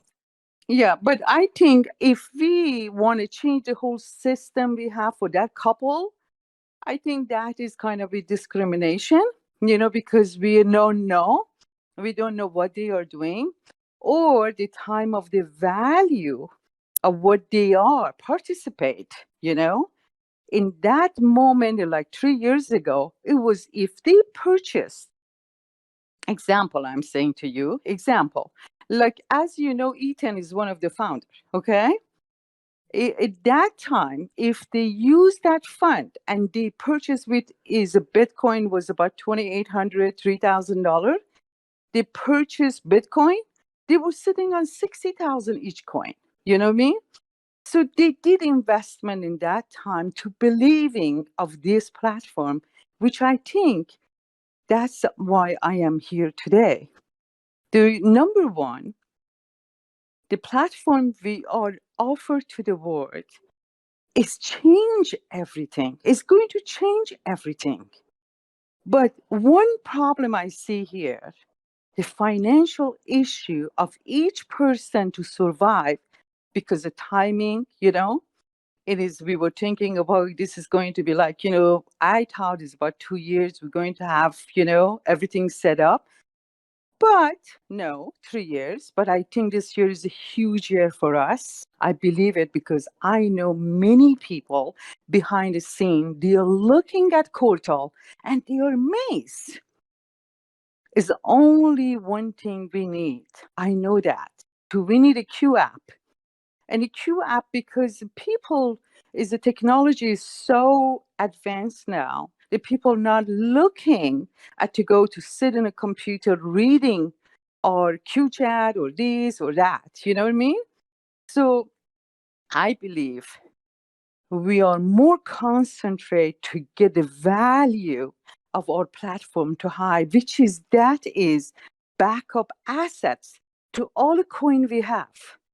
As I said to you the first day, Jason, I said we only need 5,000 coin to be wealthy rich in future.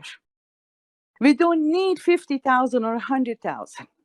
We need a platform to be developed, which you guys doing an unbelievable great job. I really tell you, as I say to you, to your private messages, I think you guys are all the heroes to the world. I am older than all of you, and I know you guys sitting on a wealth, big wealth, because those coins. Sometimes I think about it. I said, you know what? I'm not minting 3 months. I said, who cares, Rose? The point is, you can go buy thousands of the coin for $250. Why you even worry about it? Let the people buy a coin and we hold the nodes. Yes, no. Who was talking about nodes? That's the most important Qortal have, because the people running a nodes, they are not looking only for to get rich. They're looking to help the world. I sponsor thousands of them, and they all with one reason: they want to help the world. And I just don't want to take too long, but I'm just saying. Hey, that's a good idea. We should add sponsorship to the flyers as well, so people could be sponsored in the world. Like real people who will see the flyer will want to be sponsored. So if you see this flyer and have this code on the flyer, we'll know that they came from the flyer, right? And then we give them a sponsorship. I like that. Yeah. That could work.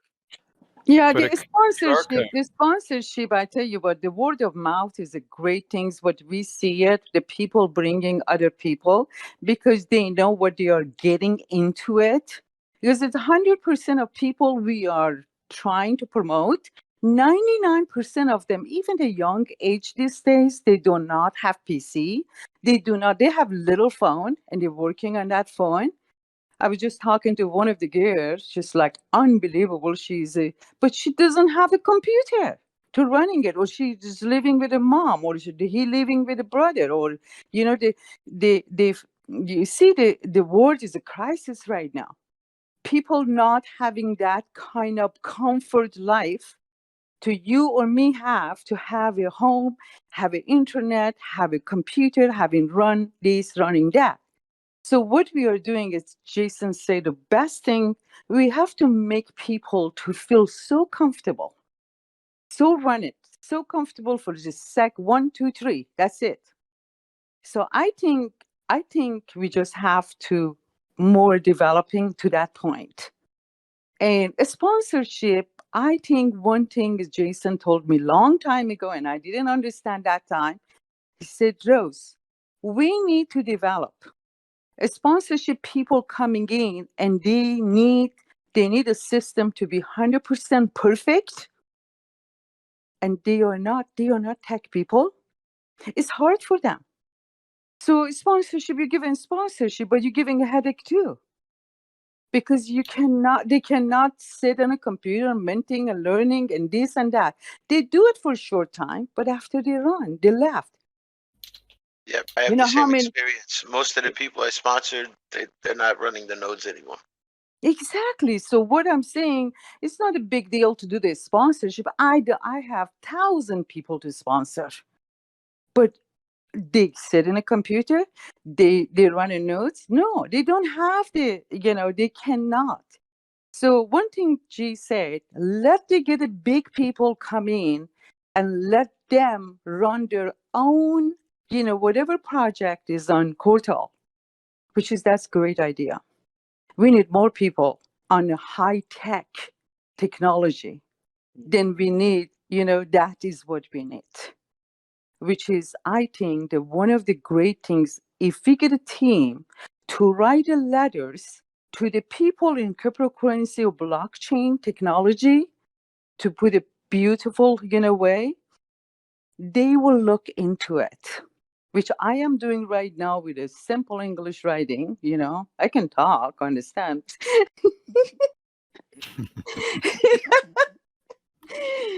But I think this is what we are going to make it very soon with Q app. I promise you guys. You'll be so kind of sick of so many people want to get involved. You don't know what to do. You don't know what to do. I would very much appreciate that happening again. That It I will realized bring. it happened a while ago in the first time we introduced Sayers community and so forth, and it was great. Like there's a massive influx of users, and then like things just went quiet, and it's odd to me.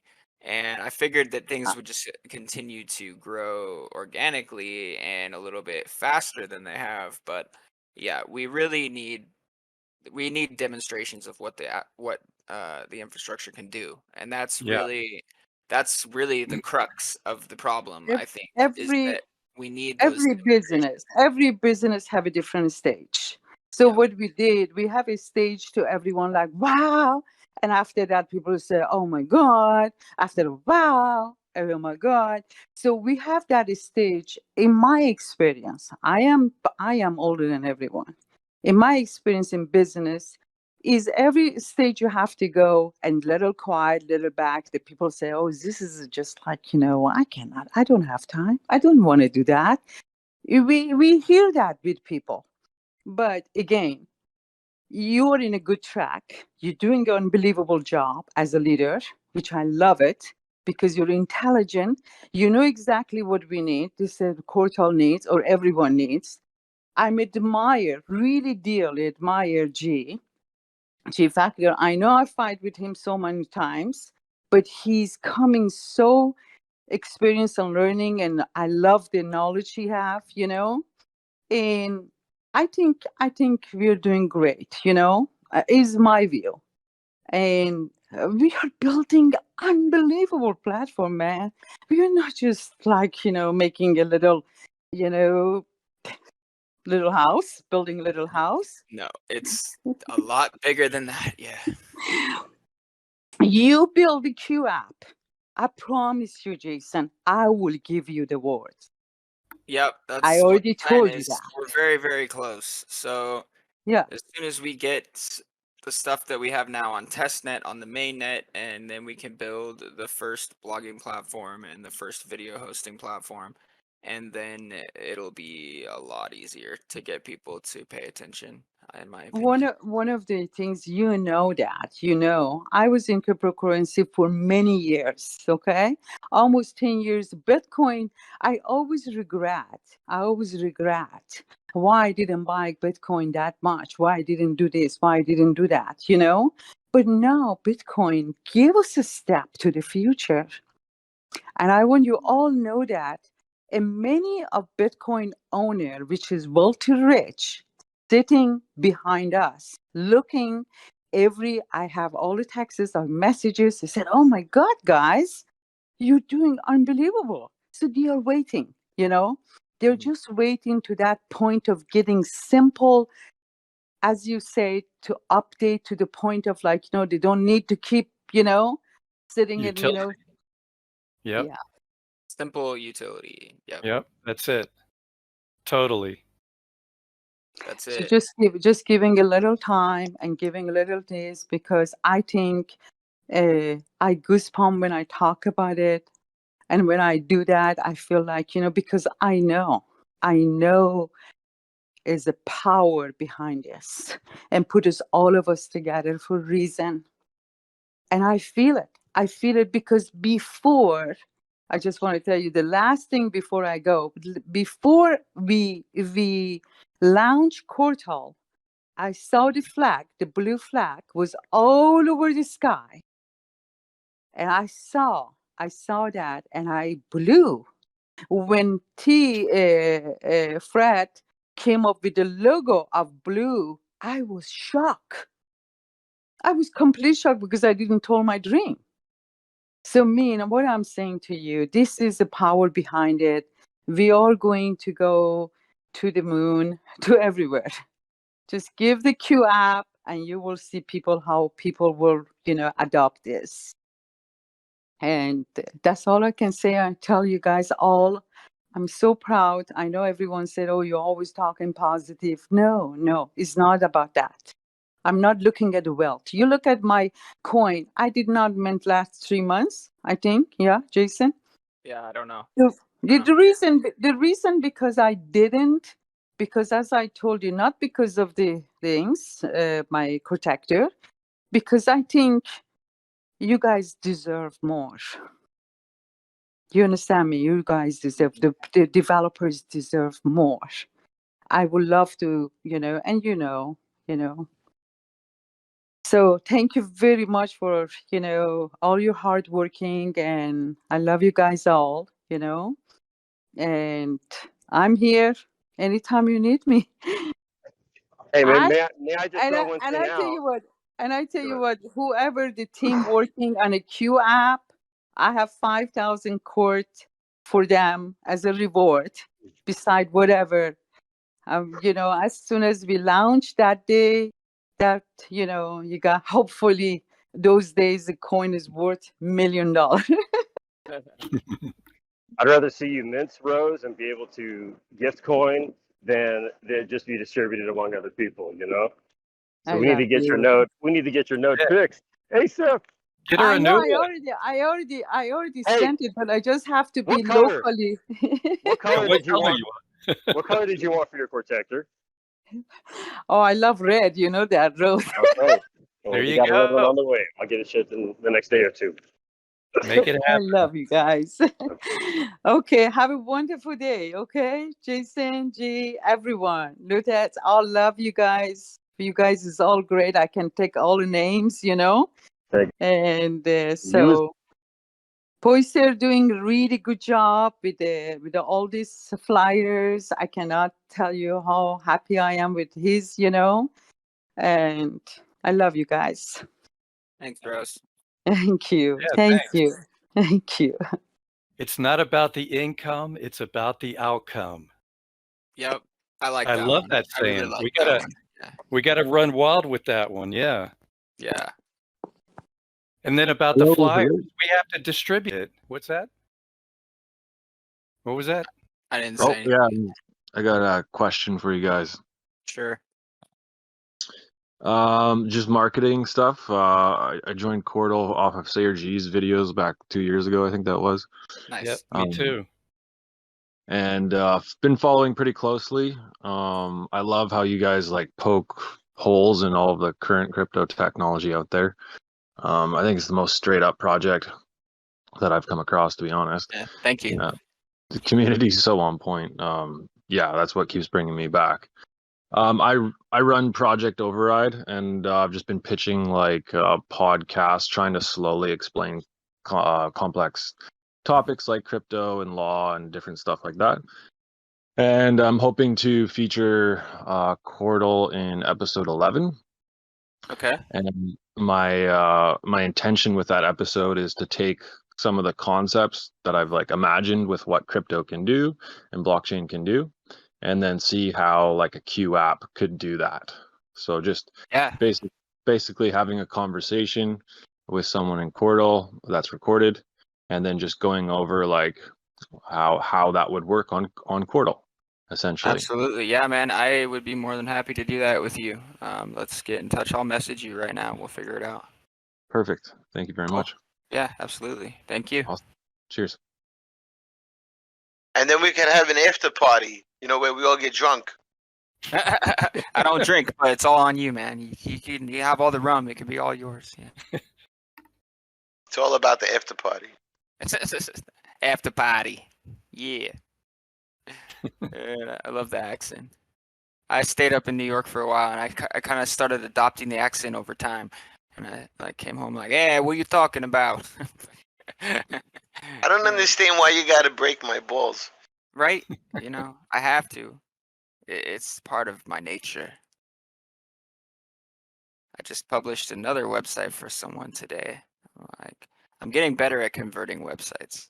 It's there's a command you can use with HTTRAC. I'll have to show you, Lutz. Yeah, definitely. Yeah, I've tried it a few times, and dude, it it's sucks such a on the pain in the default ass. settings. It sucks, man.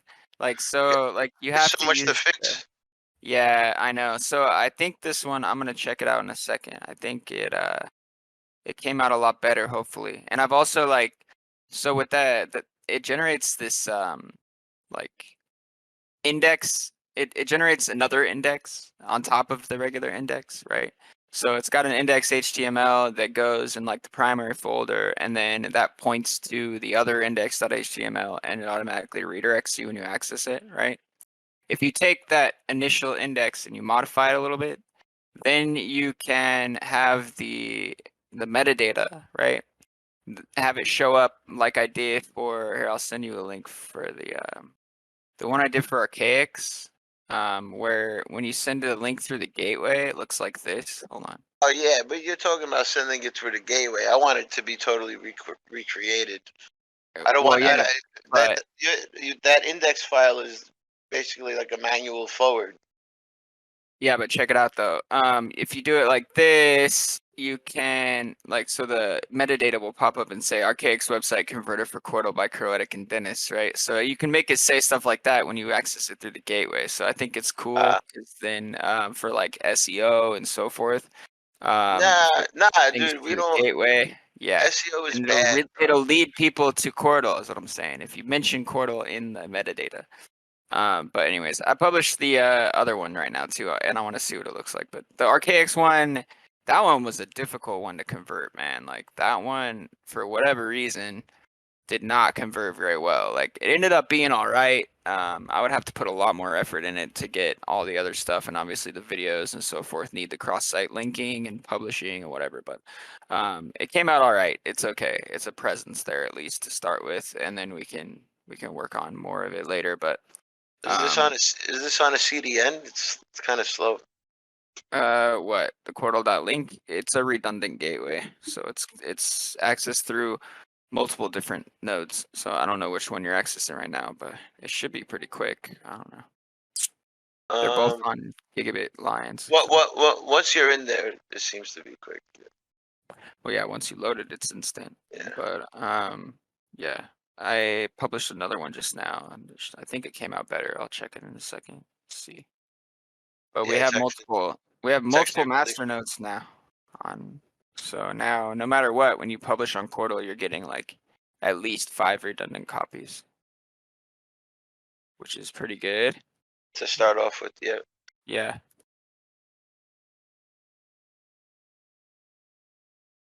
IPFS has a deletion mechanism where if something's not used enough or gets redundant enough, or it's not pinned down, it'll automatically just delete it. Yeah, we don't do that. It's not necessary, honestly. Like, people don't know that about IPFS. Really? Yeah, I didn't know that. I didn't know that either. Yeah, so it's not immutable for forever. You know, the Right. data on. Hmm. You have to pin the things down, and if that pin gets unpinned, it gets put into the garbage, the auto cleaner. Oh damn. I did not know that. Yeah. That's not why. good. That's why pins exist. Why is this not loading correctly?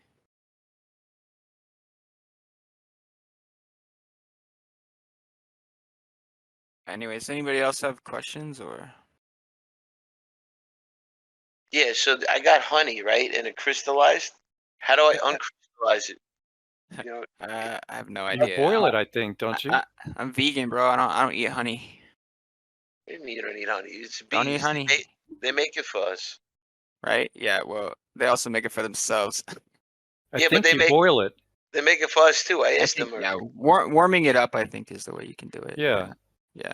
Or put it in the sun or something. Yep. That should do it. Yep. I'll try that.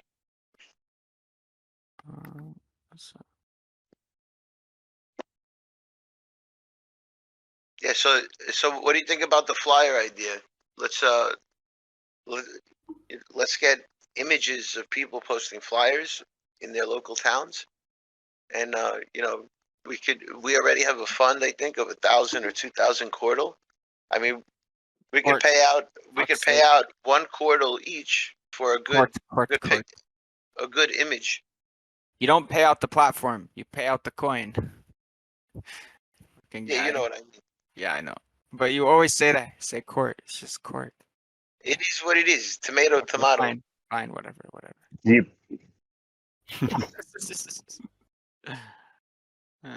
So yeah, first we got to print up the flyers, and then we got to distribute it. We set up like hubs, one in Europe, one in maybe 2 or 3 in the States. I don't know. Like Lutz, you're on the East Coast, and Jason and G, you guys are out toward the West Coast, and we set up more nodes, like marketing supply depots, in different locations around the world. Well, then we'll have an upper echelon of marketing, which are our little marketing team that's come together. And what we could do is with the funding. Remember that idea from last week where we tier out funding right now, so people could contribute to whatever ideas they want the most to get done. And we break out all the initiatives. There could be 100 initiatives, and one of them could be funding for the flyers. And once we reach like 2,500, there are professional services we could use to distribute flyers house to house, which will be like another scale. So we could have it being done on the grassroots level, people independently here in the Discord, and we could have it on a more professional level, where they actually show you tracking via Bluetooth. You can see the people delivering the flyers home to home. And then we could grow it from there. We could create more initiatives, to make more, maybe flyers distributed at universities and such. Right. Yeah, they're good locations. Schools, tech schools. Yep. MIT, Harvard. Yeah, and then like I've got flyers, I've got stickers, I've got T-shirts that I want to decentralize, give it to the community. We set up a Q app on those, and do exactly how you're saying. We set it up so, it gets distributed out and, automated as much as we can. Right. And do that with promotion too after this summer. Once we finish the European thing, we divide it up and, make it for, a part for the States, a part for wherever, wherever people want to step up to the plate and, get some printed up and get them out of their communities. Kind of set up the whole marketing thing decentralized as well. The more the better. Build up a team all around the world. Flyer fund could be contributed as well. It could just make a flyer fund where people could put 10 court, donate 10 court, donate 10 court. And that's 10 people getting paid for putting 10 more pictures up of, on their way to work. Like I said earlier, they could do it on their way to work. They could do it on their way to the gym, and anywhere. I mean, you find a good spot to post it and you stick it there and you take a picture. That's it. It takes like 2 seconds to do. Right. And you earn a court, right? So if you do like 10 on the way to work, on the bus, at the bus stop, another one, right, at eye level, I mean, you could probably earn like 10 court on the way home. So then we use bounties for that. Exactly. I've got that too. I give it to the community as well. We set up another app. We fund it the courts and set it up so that when people submit pictures of wherever they distribute the stuff, flyers or stickers or whatever, we kind of divide it all up and organize it and interlink it, so that everything kind of flows together. I like it. Yeah. And this is just brainstorming, we just keep adding on and coming up with ideas and kind of spreading it out and distributing it out, Each Boots on new the ground person type that comes. stuff, I think, is going to be pretty key in the near future. Yeah. Yeah, totally. How about targeting professors or teachers that teach IT? You just need like one or two to present it to the class, and who knows, maybe a third or a quarter of the students there just come on board. Because right now, just another or 3 other devs would make a huge difference, So that's an opportunity. It would for sure. Yeah, I like that too. Yep. Yep. I don't have many I put out connections to universities, but yeah. I put out a ton of flyers around the universities. That's a really good location. Yeah, for sure. Tech universities, tech schools, even the the high school. Over here they have specialized schools, like tech schools and stuff. Right. We got to find all the geeks. Yeah, exactly. They have to come first so they can help us build everything. Word. Geeks first, then everybody else. And of course, there's pirate stickers on the bus stop. Inside, there's these plexiglass covers outside the tech school, so they get off the bus there or wait for the bus to, to pick them up when they get out of school. And so they all see it. And it's been there like 2 years now, a year and a half or whatever. Need to get some Qortal ones made. Yeah. Yep. We'll work on that. Problem is, it's just so expensive to doing stickers compared to flyers. We have the machine to do it, so yeah. Yeah, but you guys are over there. To send it over here, it'd probably cost, it costs less just to print them up over here, basically. Maybe, we'll see. Plus, I got some irons in the fire. There's other people out there in the community that aren't on this call that are spread further east, and where prices are cheaper. And yeah, we'll see. I'll knock on wood, or over here they touch metal or whatever. I don't want to talk before it's done, but you're talking about printing. Yeah, printing stuff up. All right. Flyers, stickers, t-shirts. Yeah, man. What's up? So I do have someone from the Lens community that is printing merch in Europe, I believe, and England. Oh yeah, you said you got a guy in the UK, right? Yeah, he's got embroidery and he's shipping as well. So nice. Yeah, hook him up with me, man. For sure. Yeah, for sure. How's everybody doing? Cheers. We're doing well, man. How are you doing? I know. I'm doing great. Good. Total chill.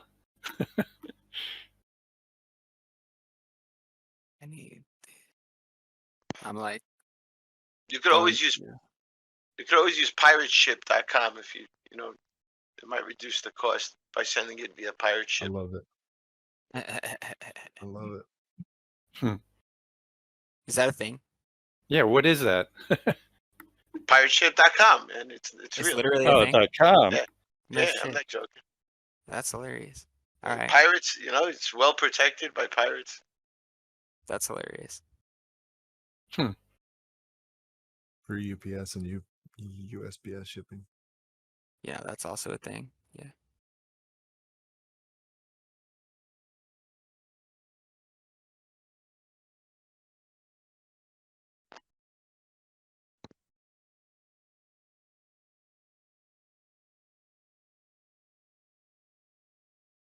Yeah, that conversion did not come out perfectly. Still, I'm like, God damn, dude. Fucking converting websites is like too annoying. We need something that does it better. Like we have to like make our own version of HTT rack or something for this. It's open source, so we Yeah, I could know. That's steal what I'm it. saying. So yeah, we need to make a better version. With the settings already pre-configured, where Yeah, somebody could convert their site instantly. Boom. I know. Yeah, that's what I'm looking to do. Like I'm trying to figure out. Maybe I can like make my own custom command line that will do it, but I'm like, yeah, trying to figure out the best way to do it because like it still ends up with too many web links. Like I tell it to convert everything and it still has a ton of web links and I'm like, that's not gonna work for me. So I am like trying to figure out how to make it not do that. Did you try reducing the levels? Yeah, I mean the one that's worked best so far is to tell it to convert all links on the page. But it's still like a lot of them are still linking to the internet. So I don't know. I'm like trying to figure out how to not have it not do that. But have it omit any HTTPS or any HTTP. Yeah. Just have it not, put it in the omission area. Yeah. It didn't convert that either. Why? We should build like a custom FTP protocol in like as a Q app, so that way you could just convert your sites. Like you could get all the HTML, CSS, JavaScript right from a website, and then it would just upload it to QDN. Yeah, that would be great. Yeah. Yeah. Yeah. Something like some sort of clone of FileZilla or something. Yeah. That would be nice. Like I really want something in the UI that will allow you to convert sites, but the problem is then we have to allow the UI to access the internet, which I don't like. I imagine we could build services like RapidGator. Anybody know what RapidGator is? No. Check it out. So check it out. It's a great way of sharing, back and forth using your own storage that you purchase from them. Where in the future, maybe it's possible through a Q app, you purchase storage through somebody else, and then you can share data using that storage. You can use that as your shared data. Right. But look, check out RapidGator, and there's a lot of services very similar to it that a lot of underground people are using. Okay. And I think it's of course better made on Qortal because you don't have the domains and the centralization and all that. Right. But the service is very much alive. They make a shit ton of money. And anything that can make money like that in the real world could do very well in a free world. Right.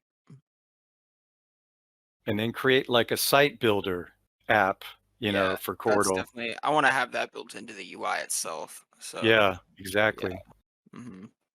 And then things like some kind of a tab or some kind of a small placed on each web page. Somebody wants to sell it. If it's listed like over on the names market, they click on that, it takes them over, or links it up somehow so they can buy the entire site and everything directly from the site.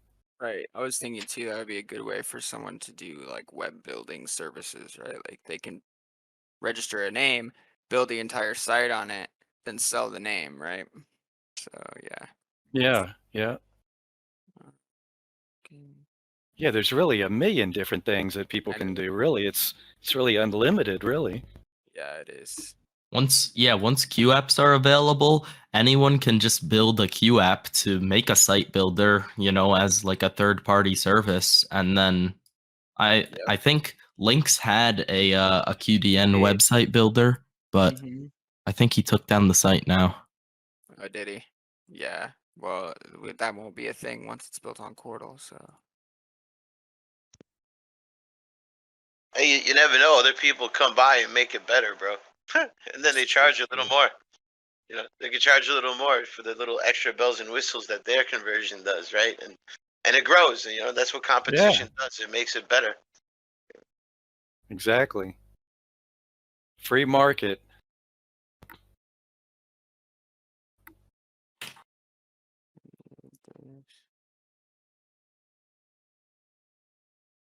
I'm telling you, all you really need is a decentralized YouTube. That's it. So once you get the tube up, I mean that's gonna rock the whole world. Because there's no such thing. There's nothing exists at the moment that's truly decentralized. Right, I know. And my once again, the proof is in the pudding. Can I share my Home Alone videos with you, or my Conan the Barbarian collection with you? Can I share them with you? No, I can't. So somebody's censoring something. Yep.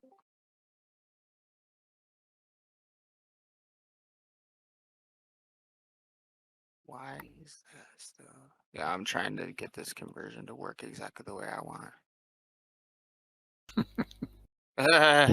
It's like it's not. We're in ideal. a meeting and you're working. Yeah. It's a working meeting. Yeah. No, but what ideas do people have in here? How can we grow Qortal? How can we get the word out? I really think it has to come down to just the demos, man. Once we have this stuff built on top of Qortal, it's so much easier after that.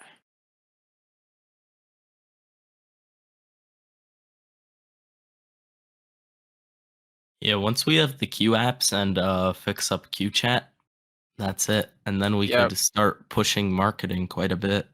Yep. Exactly. That's the plan. At least from my end over here in Europe. And there's like a dozen people so far. So anybody in Europe, if you want to get out and spread the word, contact Positeer and let's hook up. Let's get it going.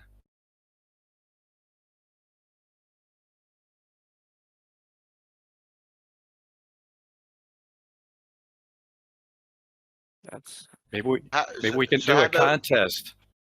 So how do we implement this this cycle of having people post things in their local area and get a court for it?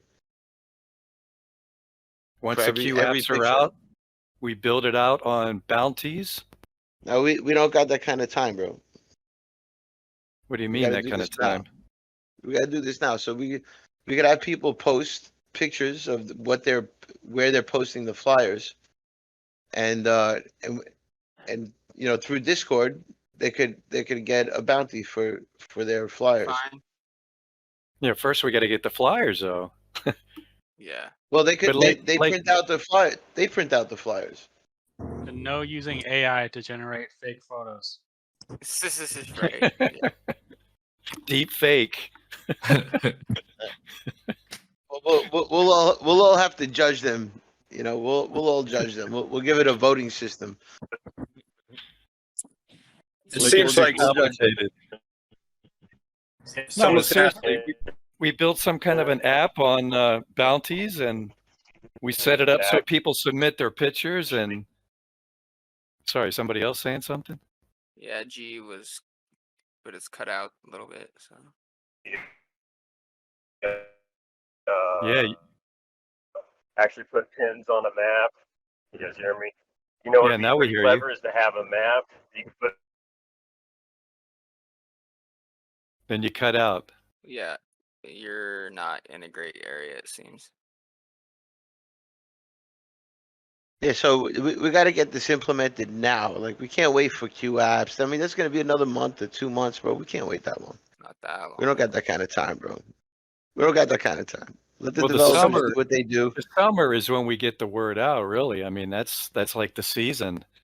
It seemed to me, Right. at least, it seemed like the perfect timing. The Q apps come out, we start developing apps, we crank up a shitload of flyers, or Right, whatever but the heck we do, you know. But marketing is a slow process, though. It's going to take weeks after that, so it's better to start now. Yeah. So, let's. So what we need is flyer templates. So let's make a contest first to make, yeah, there you go. a flyer templates, right? So people could easily print out at home and post on their way to work or any place they think that people will look. That's a great place to post a flyer, and some really good ones, will give the ultimate prize of like 3 Qortal or 5 Qortal, like somewhere really unique and awesome. Depends how unique you get with it. What about YouTube ads? Yeah, I've thought about that definitely. before. Where like maybe, Too official. yeah, I Somebody mean, has to sign for it. I mean, I would be okay with doing I'll that, sign but for it. yeah, Yeah, we get the money for if forced ads, though. it's Yeah, yeah, how much does that yeah, cost? Is the thing. it costs. Yeah, Look it up. yeah, we Well, got to keep costs low. Like, not, Yeah, everybody could afford to print a little paper from their printer. A few flyers, and So and and what's Scotch cool tape about it up. what's cool about YouTube ads though, you could target those channels that teach code and stuff.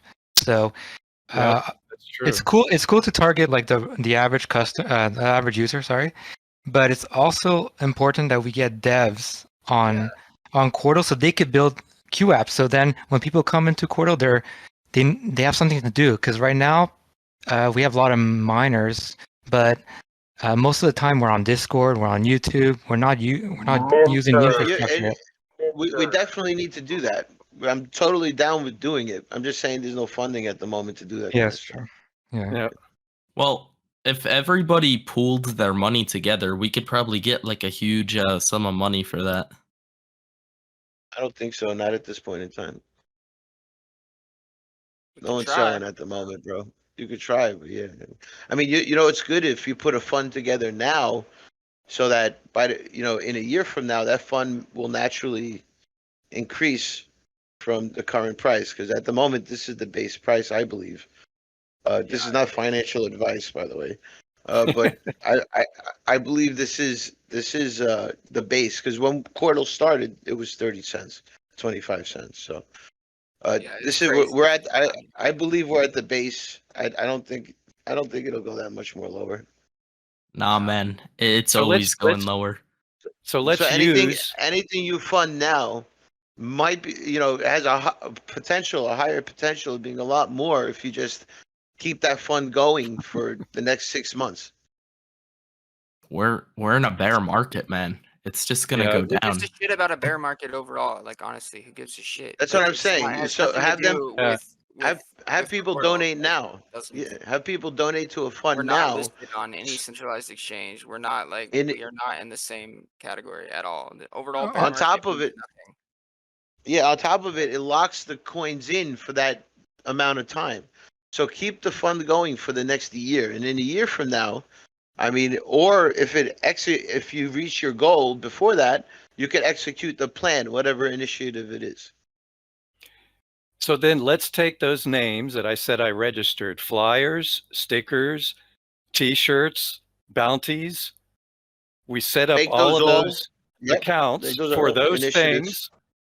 I mean, I got the keys now. I turn it over. However we do it, we set it up so that once we have multi-sig, we set up like a team of like 10 people, and we coordinated something like that. But let's set those up at least now that people can start funding into the accounts, and I don't know, however you Even guys want to do it.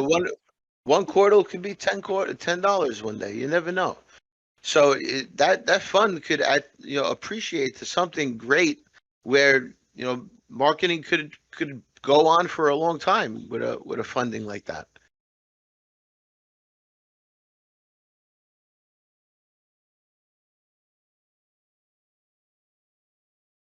So it needs we to be just set gotta, up now. Boy. Yeah. so you guys tell me what to do with those names. Jason, you tell me, or Lutz or whoever, you guys figure I it mean, out, Jay, should I mean or you can you want to just put fund it the on the accounts.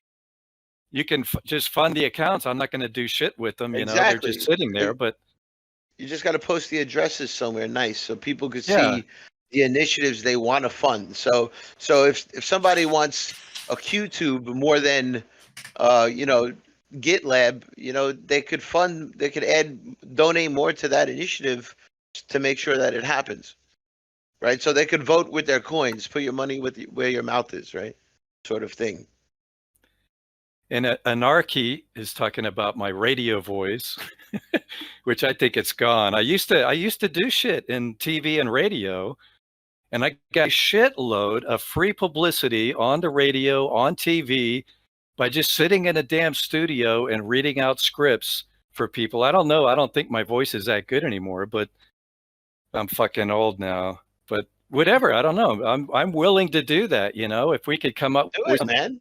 commercials, I'll go in and talk to some of the studios. I mean, there's like a station here. We just tuned in and stumbled across it. They're still playing my voice.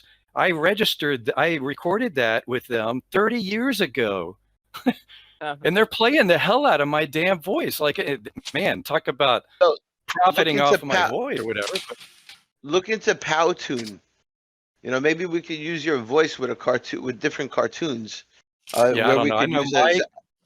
I know Mike's got a good voice. I know Yopi Lax has a pretty good voice. Maybe a bunch of us start doing, and I've been thinking about getting a decent microphone. Instead of flyers, we could do something similar where we start a fund for audio advertisements, where people who know how to do that stuff can create an audio advertisement and receive a certain amount of coin. If it sucks, but you tried, you get one, but if it's really awesome and we all love it, you could get a maximum of 5 Qortal. And we keep that fund going where people could keep donating to it so that more content could continuously be created by the community. And that's the main point here, is that the community makes everything. On that note, do we have any good video editors in our community? I'm a video editor. Okay, cool. Awesome. So that's going to be really important. Yeah, let's do that too. We start making commercials. Maybe we can produce something good enough to get on TV, or at least get it out there on all the video, all the social media and YouTube and anywhere and everywhere. Basically, the better it is, the more places we can get it.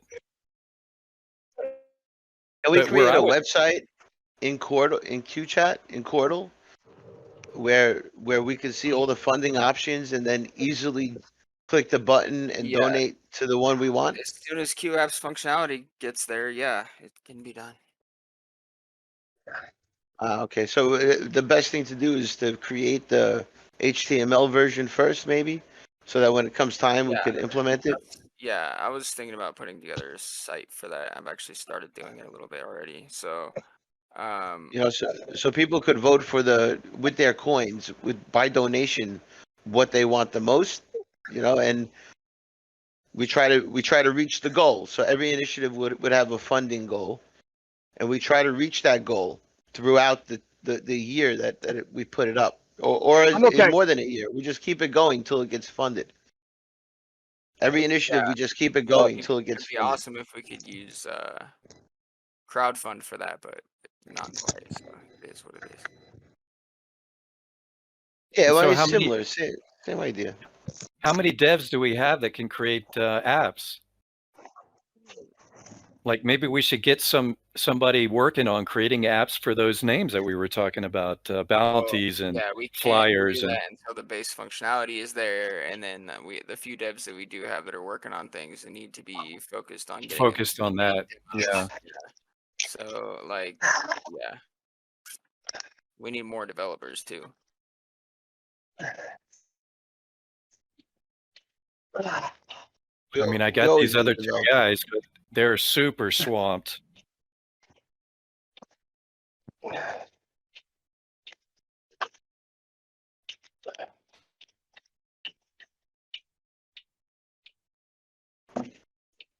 So where could we put up the initiatives, Crow? Where do you think we could put them for now, so that Yeah, people can I start registered a donating name. to? I registered a name. I'm gonna put up a site on it here shortly. After I get this one converted, then I'll start putting more effort into that one, and we'll. What name is that? I don't remember what it was. I'll have to look again. I don't remember. It was something like We have he has a initiatives or something. I don't remember. he has a name for every single one of the initiative. I think that's the best way to go because each one will have a unique address, and it'll have many unique If we want to do addresses for that, every then wallet. we wouldn't be able to do links until the QApp stuff comes. So we wouldn't have links to all of them. I was thinking one overall site that had all the addresses linked, but Well, people could just donate to the address that they want to donate to, no? So we just need a page that lays out all the addresses for each Right, initiative that's what I'm saying. in a nice tree, like in a nice tree fashion. Under development, these are the development initiatives, and under marketing, these are the marketing initiatives, right? So on and so forth. Yeah. Charity initiatives, all kinds of things.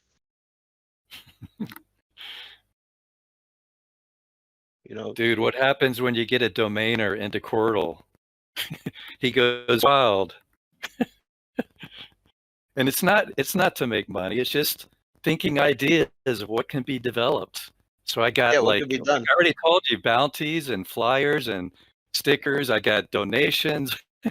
I got I think is it develop or development? I think it's develop, build. I mean, each one of those is good because having an account per initiative allows you to have multiple addresses to keep. You could easily keep track of. That stays in each account. Except for pirate, that'll be hard to keep track of. But it is what it is. Yeah, and I got pirate too. So we got anonymous donations as well. If you want to just donate anonymously with pirate. Maybe we reach out to a big crypto YouTuber. We have been. Dude, they all want ridiculous sums of money just to talk to them. Yeah, most of them are paid. You'd be surprised, man. They're all whores. They all sold their soul. They sold their soul a long time ago. But it sooner or later, all these tons of irons in the fires will start to produce. That I really think once utility really kicks into gear, it's just things will start locking into gear, everything. And I really think that more and more it'll start to pick up, especially when we mix in, boots on the ground and more efforts in social media and everywhere else. I'm just afraid part of the reason I'm switching over to boots on the ground is because I'm over here in Europe and I already got a message from TikTok, basically making it sound like they're about to shut it down over here. And I've seen a couple of things that seem to indicate that they've already announced it over here. They're at least threatened. Twitter, they want to pretty much shut it down in Europe. I don't know how the hell they're going to do any of that, but I don't know. Plus, I'm kind of going bat crazy anyway here in front of the computer too many hours. I'm like, my character needs to get out and interact with people in person. Right. Time to start knocking on doors. Yeah, totally. I did that from when I was a kid, selling everything,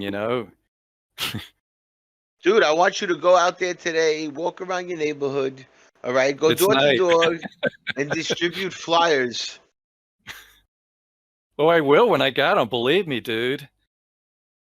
All right, bring some portable coffee with you so you could offer them coffee in their own home. It would be weird, but it's interesting.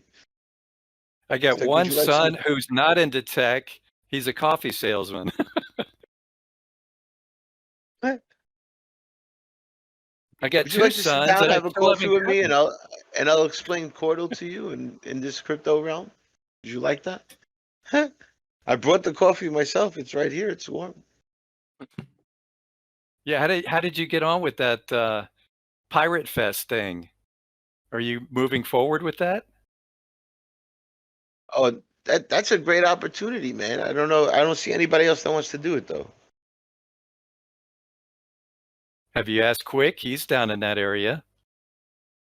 Of course, we're talking about Qortal, or we're in the Qortal But Qortal yeah, we Discord. definitely need to do that one. That one's. I think getting normies is really a big deal. Get somebody over there from Qortal, set up a Qortal booth, and do them both. Talk about how they synergize, Qortal and Pirate. Of course, I mean that's you guys heard me explain it many times over. Qortal and Pirate, you have the never-ending node count, and you have the never-ending onset, and I think that combination is really a. I don't think people understand the gravity of that kind of combination. We could build a really nice infrastructure. We could really rebuild everything that there is out there, but better and more free. That's the idea. Yep. So we don't need to take them down. We're just gonna duplicate them Build a better and one. make them better. Yep. Yeah, make it there, and they will come. Of course, we still got to get the word out, but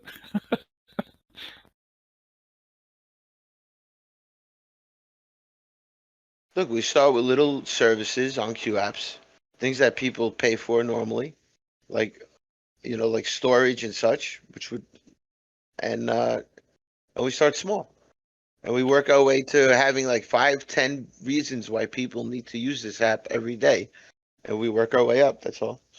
So they're gonna need it in their everyday life at some point, all the time. You want to watch let's all the start. great YouTubes? You're only gonna find them on Qortal because everything else is censored. So you're only gonna find the good shit on Qortal all the time. Yeah, I think there's going to be a migration from torrents to Qortal in terms of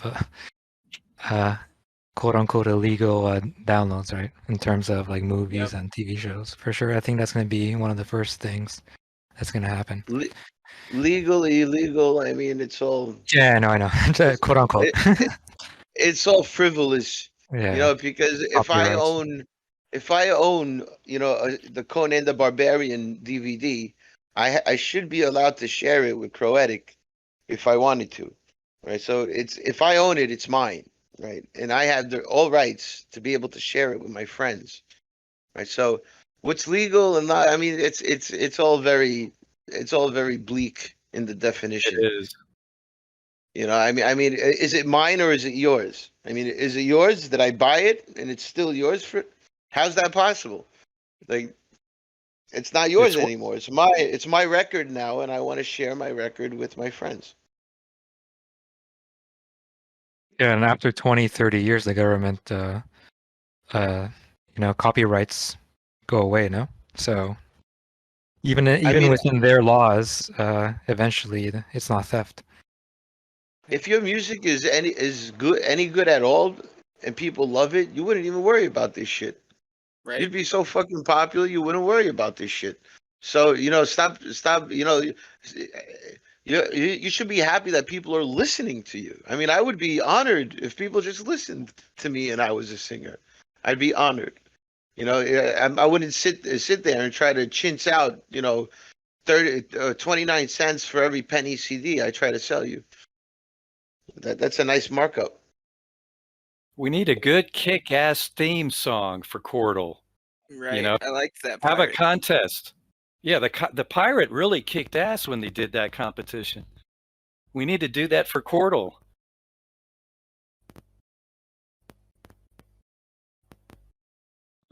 Do it, bro. Get it going. So you need more social medias. Qortal needs more social medias. We need to get more active first on those social medias. Give it 3 weeks. From Berwick, that's the issue. Get on Berwick. Get on his talk, you mean, or? No, what I'm saying is they had a huge push from the Dollar Vigilante group. And it was during that whole time that they were able to get a lot of acknowledgement from. Yeah, they helped out a lot, but don't discount the fact that that we had a route. team. Yeah, I know, We and had of a course. team on the road, bro. Yeah, well, I mean, Doing we have a event team after too in event Quartal as after well. event. Right, but he did help a Actually lot hitting in event one after pushing. the other. Yeah, no, So of course, of course. that's what did it. It wasn't Yeah. the crypto vigilante. No, but they helped. I'm just saying, like, they have a huge social media clout. Yeah, But they did. They helped, I guess, or maybe they didn't help. Maybe they made maybe they made it worse. That's why. long That's term, where yeah, we are. I think long term they did. It was like a pump and dump almost. It was in a their, pump and dump in a way. It was. Yeah. In a lot of ways, at least, but in the long run, you're right. I mean, it's still they got visibility.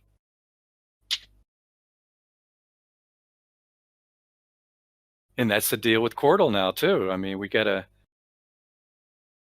get visibility. But I think after QApps is launched, I'm really confident that we're gonna get users because people are gonna come on in and they're gonna be using Qortal more and more as opposed to their regular internet applications. Like what's why go on YouTube if you go on QuartalTube or whatever that has like Lutz said a lot more content because it's not restricted by copyright laws or by politics or by anything.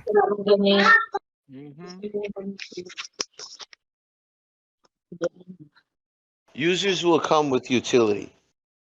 Just make the utility, and they will come. That's right.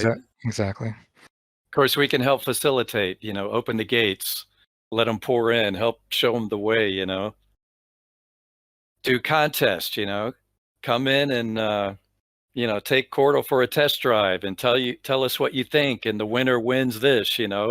Whoever puts out the most creative analysis of Qortal, and obviously the most positive.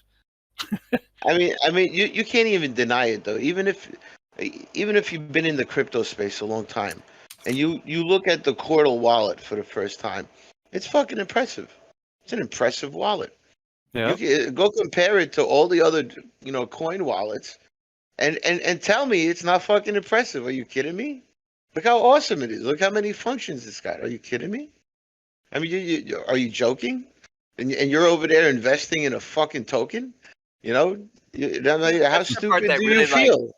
it How really stupid do you kind of feel right now? confuses me that we haven't gotten more of the crypto people just supporting us based on what we already have, because we definitely are ahead of everyone when it comes to that, especially usability and how much stuff is already there in the wallet. It's crazy. So I don't know, it's just kind of mind-blowing to me a little bit, but it is what it is, I guess. Yeah. You know what it is? They're all fucking brainwashed with this DeFi Ethereum shit. Yep. And they're over there with their fucking I don't even know the names of the wallets that Ethereum uses, but it's disgusting. MetaMask is really it, man. It's all just a browser plugin, so they don't even have they're nobody not real uses a full wallets. node. Nobody, yeah, it's crazy, yeah. It's disgusting. They're not even real. It's disgusting. And you got these guys. They think they're gonna get rich instantly. I mean, come on, guys. That's not gonna happen. That's the only way that's gonna happen, is if you find that truly good technology and you stick with it. Because keep in mind, code audits are designed as gatekeeping. It's sort of a gatekeeping technique where they promote they say, oh, this is audited and proven, right? But the problem is that those audits, they cost like $300,000 per audit. Yeah, which so kind much. which kind of questions how Monero is constantly doing audits. Beyond me how they could afford to consistently do that. But they the ones that are promoting that, oh, hey, our code is audited, well, then you must be the enemy. Because the code that's not audited is the one that they're trying to bury. Remember that. They're trying to bury it. They don't want you to discover that one. So the one that gets audited publicly is the one you need to be wary of. You need to be scared of that one. I actually had a company approach me about doing an audit, and I told them straight up. I said, this is a community developed and run project. It's everything's fully open source. Everything's fully decentralized. It doesn't work like any other platform you've ever audited before. That being said, if you want to do an audit, by all means. But we don't have like a massive fund. We're not going to pay for it. You can do it if you feel like it, right? You know what they did? They fucking put together a quote for me for $122,000 to do a fucking audit. I'm like, are you fucking kidding me? Did you listen to anything I said? Like, what the hell? Wow. Yeah. Yeah, That's what happened. I mean, if there's an auditing, if there's some type of competition between auditing companies, right? If that existed, which I don't believe does, because it's all controlled, but if it did, wouldn't any of these do it pro bono, like just to get clients, right? So wouldn't they say, hey, we'll do it pro bono, you know, just so that we could get the accolade of saying, hey, we audited that code, we gave it the thumbs up. And they would want to do ones that are custom, because then they could say, oh, we audited this code base, which is completely different than any other code base, right? Like, so then they would have that behind their belt too. But no, that's not what it's about. It's about them making fucking money, like everything else. Yeah. Right. I mean, if you really wanted to develop your brand, you know, sometimes you got to give a few things away, and you need to, you know, and you do it on a grassroots level. But that's not how they work. For some reason, they seem to feel like they're. I mean, how do you even know that their developers have the talent to even like That's what I'm find what they're looking for? I mean, you don't. You're paying 300. You're throwing 3,100 grand in the dark, and you're hoping that they're gonna find some type of vulnerability. You know what I mean? It's the fact of the matter is that any open source project that deals with some type of finance or money will get hacked. Black hackers will find it, and they will manipulate it, and they will break it, right? And then you'll hear that there's an inflation bug, or you know, so the chain has broke somehow, right? We've heard that in the past, but you got to thank them for doing that, because without people breaking the chains, that's the auditing technique we use in blockchain. Somebody comes along and breaks the chain or hacks it, and there's some type of inflation bug, and then it gets repaired, right? Then the team repairs it. You know, that guy made his own bounty by stealing however many coins by 51% attacking, or whatever technique he used. You know, he got his bounty for that. You know, hopefully not so much that he broke the chain completely, right? But if he did manage to steal some coins, that's how it's always worked. Nobody came out of nowhere and paid these random people to audit some code, question it, not even knowing their skills. Where over here in crypto, I mean, there's been developers that have been around, like Crow and Crow's team and some of his devs, and you got JL, and you got so many developers in Komodo that have been around for the last 10 years, that they got that reputation where, you know, you don't have to question who they are or what they know, because you know they know a lot. They created some amazing shit, so I know that they know what they're doing. They you know, they're the ones who removed and made the ZK code even better by removing the transparency from it. I mean, if they know how to do stuff like that, I trust they know that they got the skill to make sure that everything's okay, and to audit it themselves. And other people come along with that same skill that you don't know that they have, but they'll look at it. I mean, it's part of their training. I mean, if you're interested in something, you're going to go and do it, right? And then maybe some black hat hacks it, and then, you know, he makes a few coins, and that's how it's always been audited in the past. All right, so that's my experience in the last 12 years with crypto. Have I lost Yeah, I anybody? mean, as Bitcoin, like, until Bitcoin became super owned and controlled by all the corporate shit, was it ever like, oh, this audit company comes along, oh, let's audit it? Like, no, it was audited by way of getting utilized by everyone. Like, and that's how open source stuff works. Like, everyone can audit it. It's all open source. You only need something to be audited if it's not open source, right? Like, yeah. Yes. Yeah. Yeah. It's like Quick exactly. just wrote, "Who audits the auditors?" You know. Exactly. Yeah. Exactly. Yeah, it's funny. One of the names I registered is certification. I was thinking, but we don't need auditing, do we? But we could offer it to one of these companies that do auditing. I don't know, just a thought that flashed through my brain. You know, that offer them the name if they come in and give us an audit, instead of giving them some kind of, court or whatever, offer them the name certification on the decentralized new internet.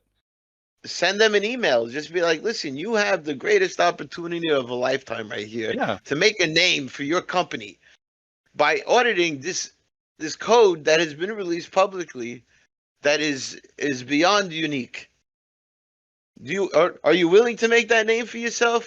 Or is your business willing to do something like this? And leave it on them, bro. That's it. And send that email to all of them. But there's no reason to be paying $300. That's some fucking ridiculous shit for something you don't know is even gonna work. Yeah, that's ridiculous. I mean, if you're any good, do it. Right? Do it. And in the end, it works out anyway, because whatever is breakable is going to break, and the devs are going to fix it anyway. Yeah, and that's usually what happens, right? They Yeah. Something breaks, there's a fix. Something breaks, there's a fix. Done and done. Yeah, how many bugs have we fixed over the last 3 Yeah. years? Whatever. Millions. And little by little, it gets better and stronger. Yep. And obviously, when the gates open wide and we get inundated by shitloads of people, probably more shit's going to break, and well, hopefully small things, but we make little tweaks to it. Yeah, I mean, we're doing stuff that no one else is doing, so it's obvious that like there are going to be things that don't work perfectly upon first release. But if you've seen how we've handled everything else in the past, it's always taken care of. So You know what? NXT had a lot of haters as well when it came out. So it's like a pattern I've seen in the past where there's for some reason some odd amount of haters for a really good platform. Where NXT was ahead of its time.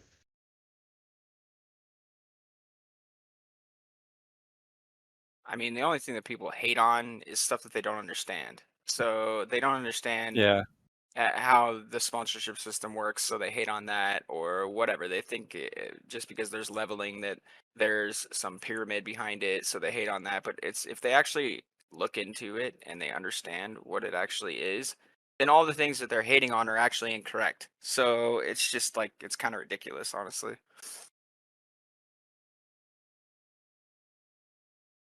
You should have called it proof of reliability, bro. That's the name of the algorithm, proof of reliability. But you can call it whatever you want, like, yeah. I mean, that tells you exactly what it is. You're proving yourself to be reliable by having a higher, and the longer you're reliable, the higher your level goes. Your proof of reliability, bro. Yeah, people give it a proof of whatever. I call it proof of contribution over time and memory proof of work. Why you gotta complicate shit for? Yeah, whatever. Anyways, this fucking website is pissing me off. It works well through the gateway, but my local node is having an issue with it for some fucking reason. Maybe we can make a blogging website, not specific. Well, it would be targeted for Qortal marketing, but it would be reaching an audience of people who are seeking censorship-free platforms and completely decentralized platforms and a free trade system. And we would rank up on the SEO, and we would have natural growth on this blog website, and then they would all point to Qortal. Yeah, I was thinking about doing that as a Q app and then having it accessible through the gateway. As long as the metadata is there for the gateway, it'll still get SEO. So that's kind of what I was thinking, yeah. Why don't you offer a redundancy service for censored blogs, so that if a blog deletes shit, you could always go to the uncensored version in Qortal to see what was deleted. Doable. So is anybody else out there recording this? I don't know. Oh, okay. Yeah, because this is like over 3 hours. It's getting late over here. Yeah, I gotta like put some focus on getting those sites up too. So But this is all addicting. You got me hooked. All you guys. well, good. That's the whole idea. Yeah. Yeah, we got to build a website on QDN to host all these recordings. Yeah, we'll do that. Yeah, for sure. really.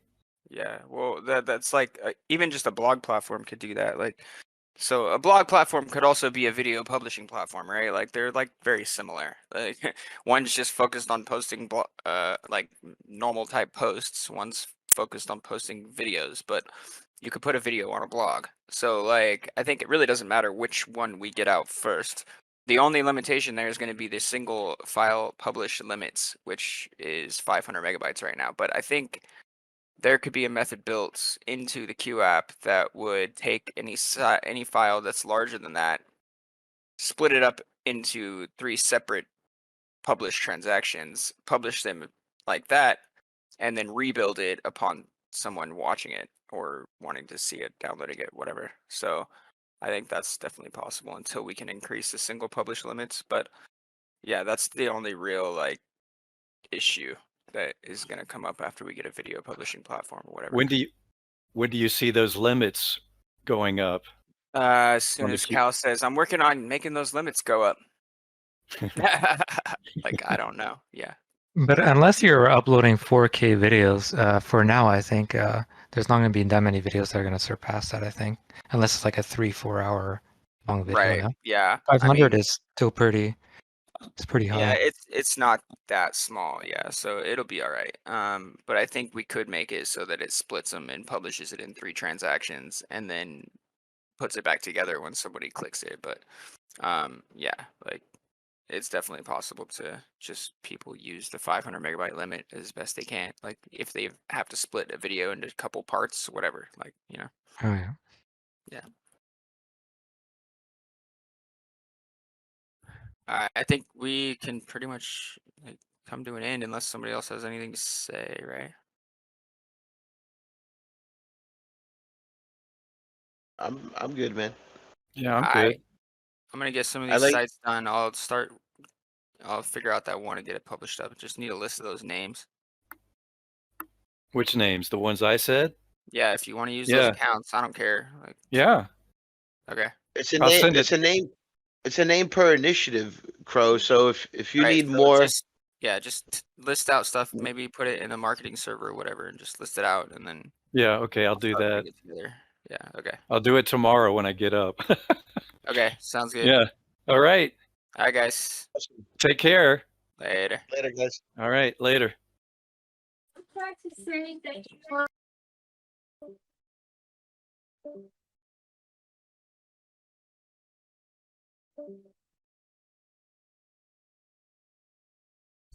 Wow.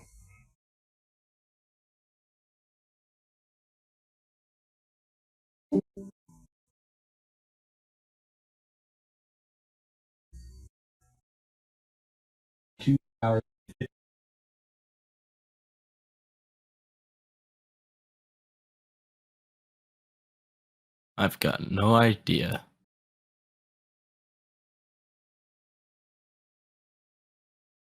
I could here, you could send it to me. I'll put up a site if you want.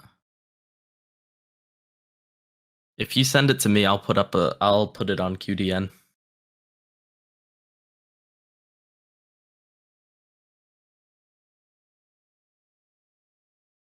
Okay.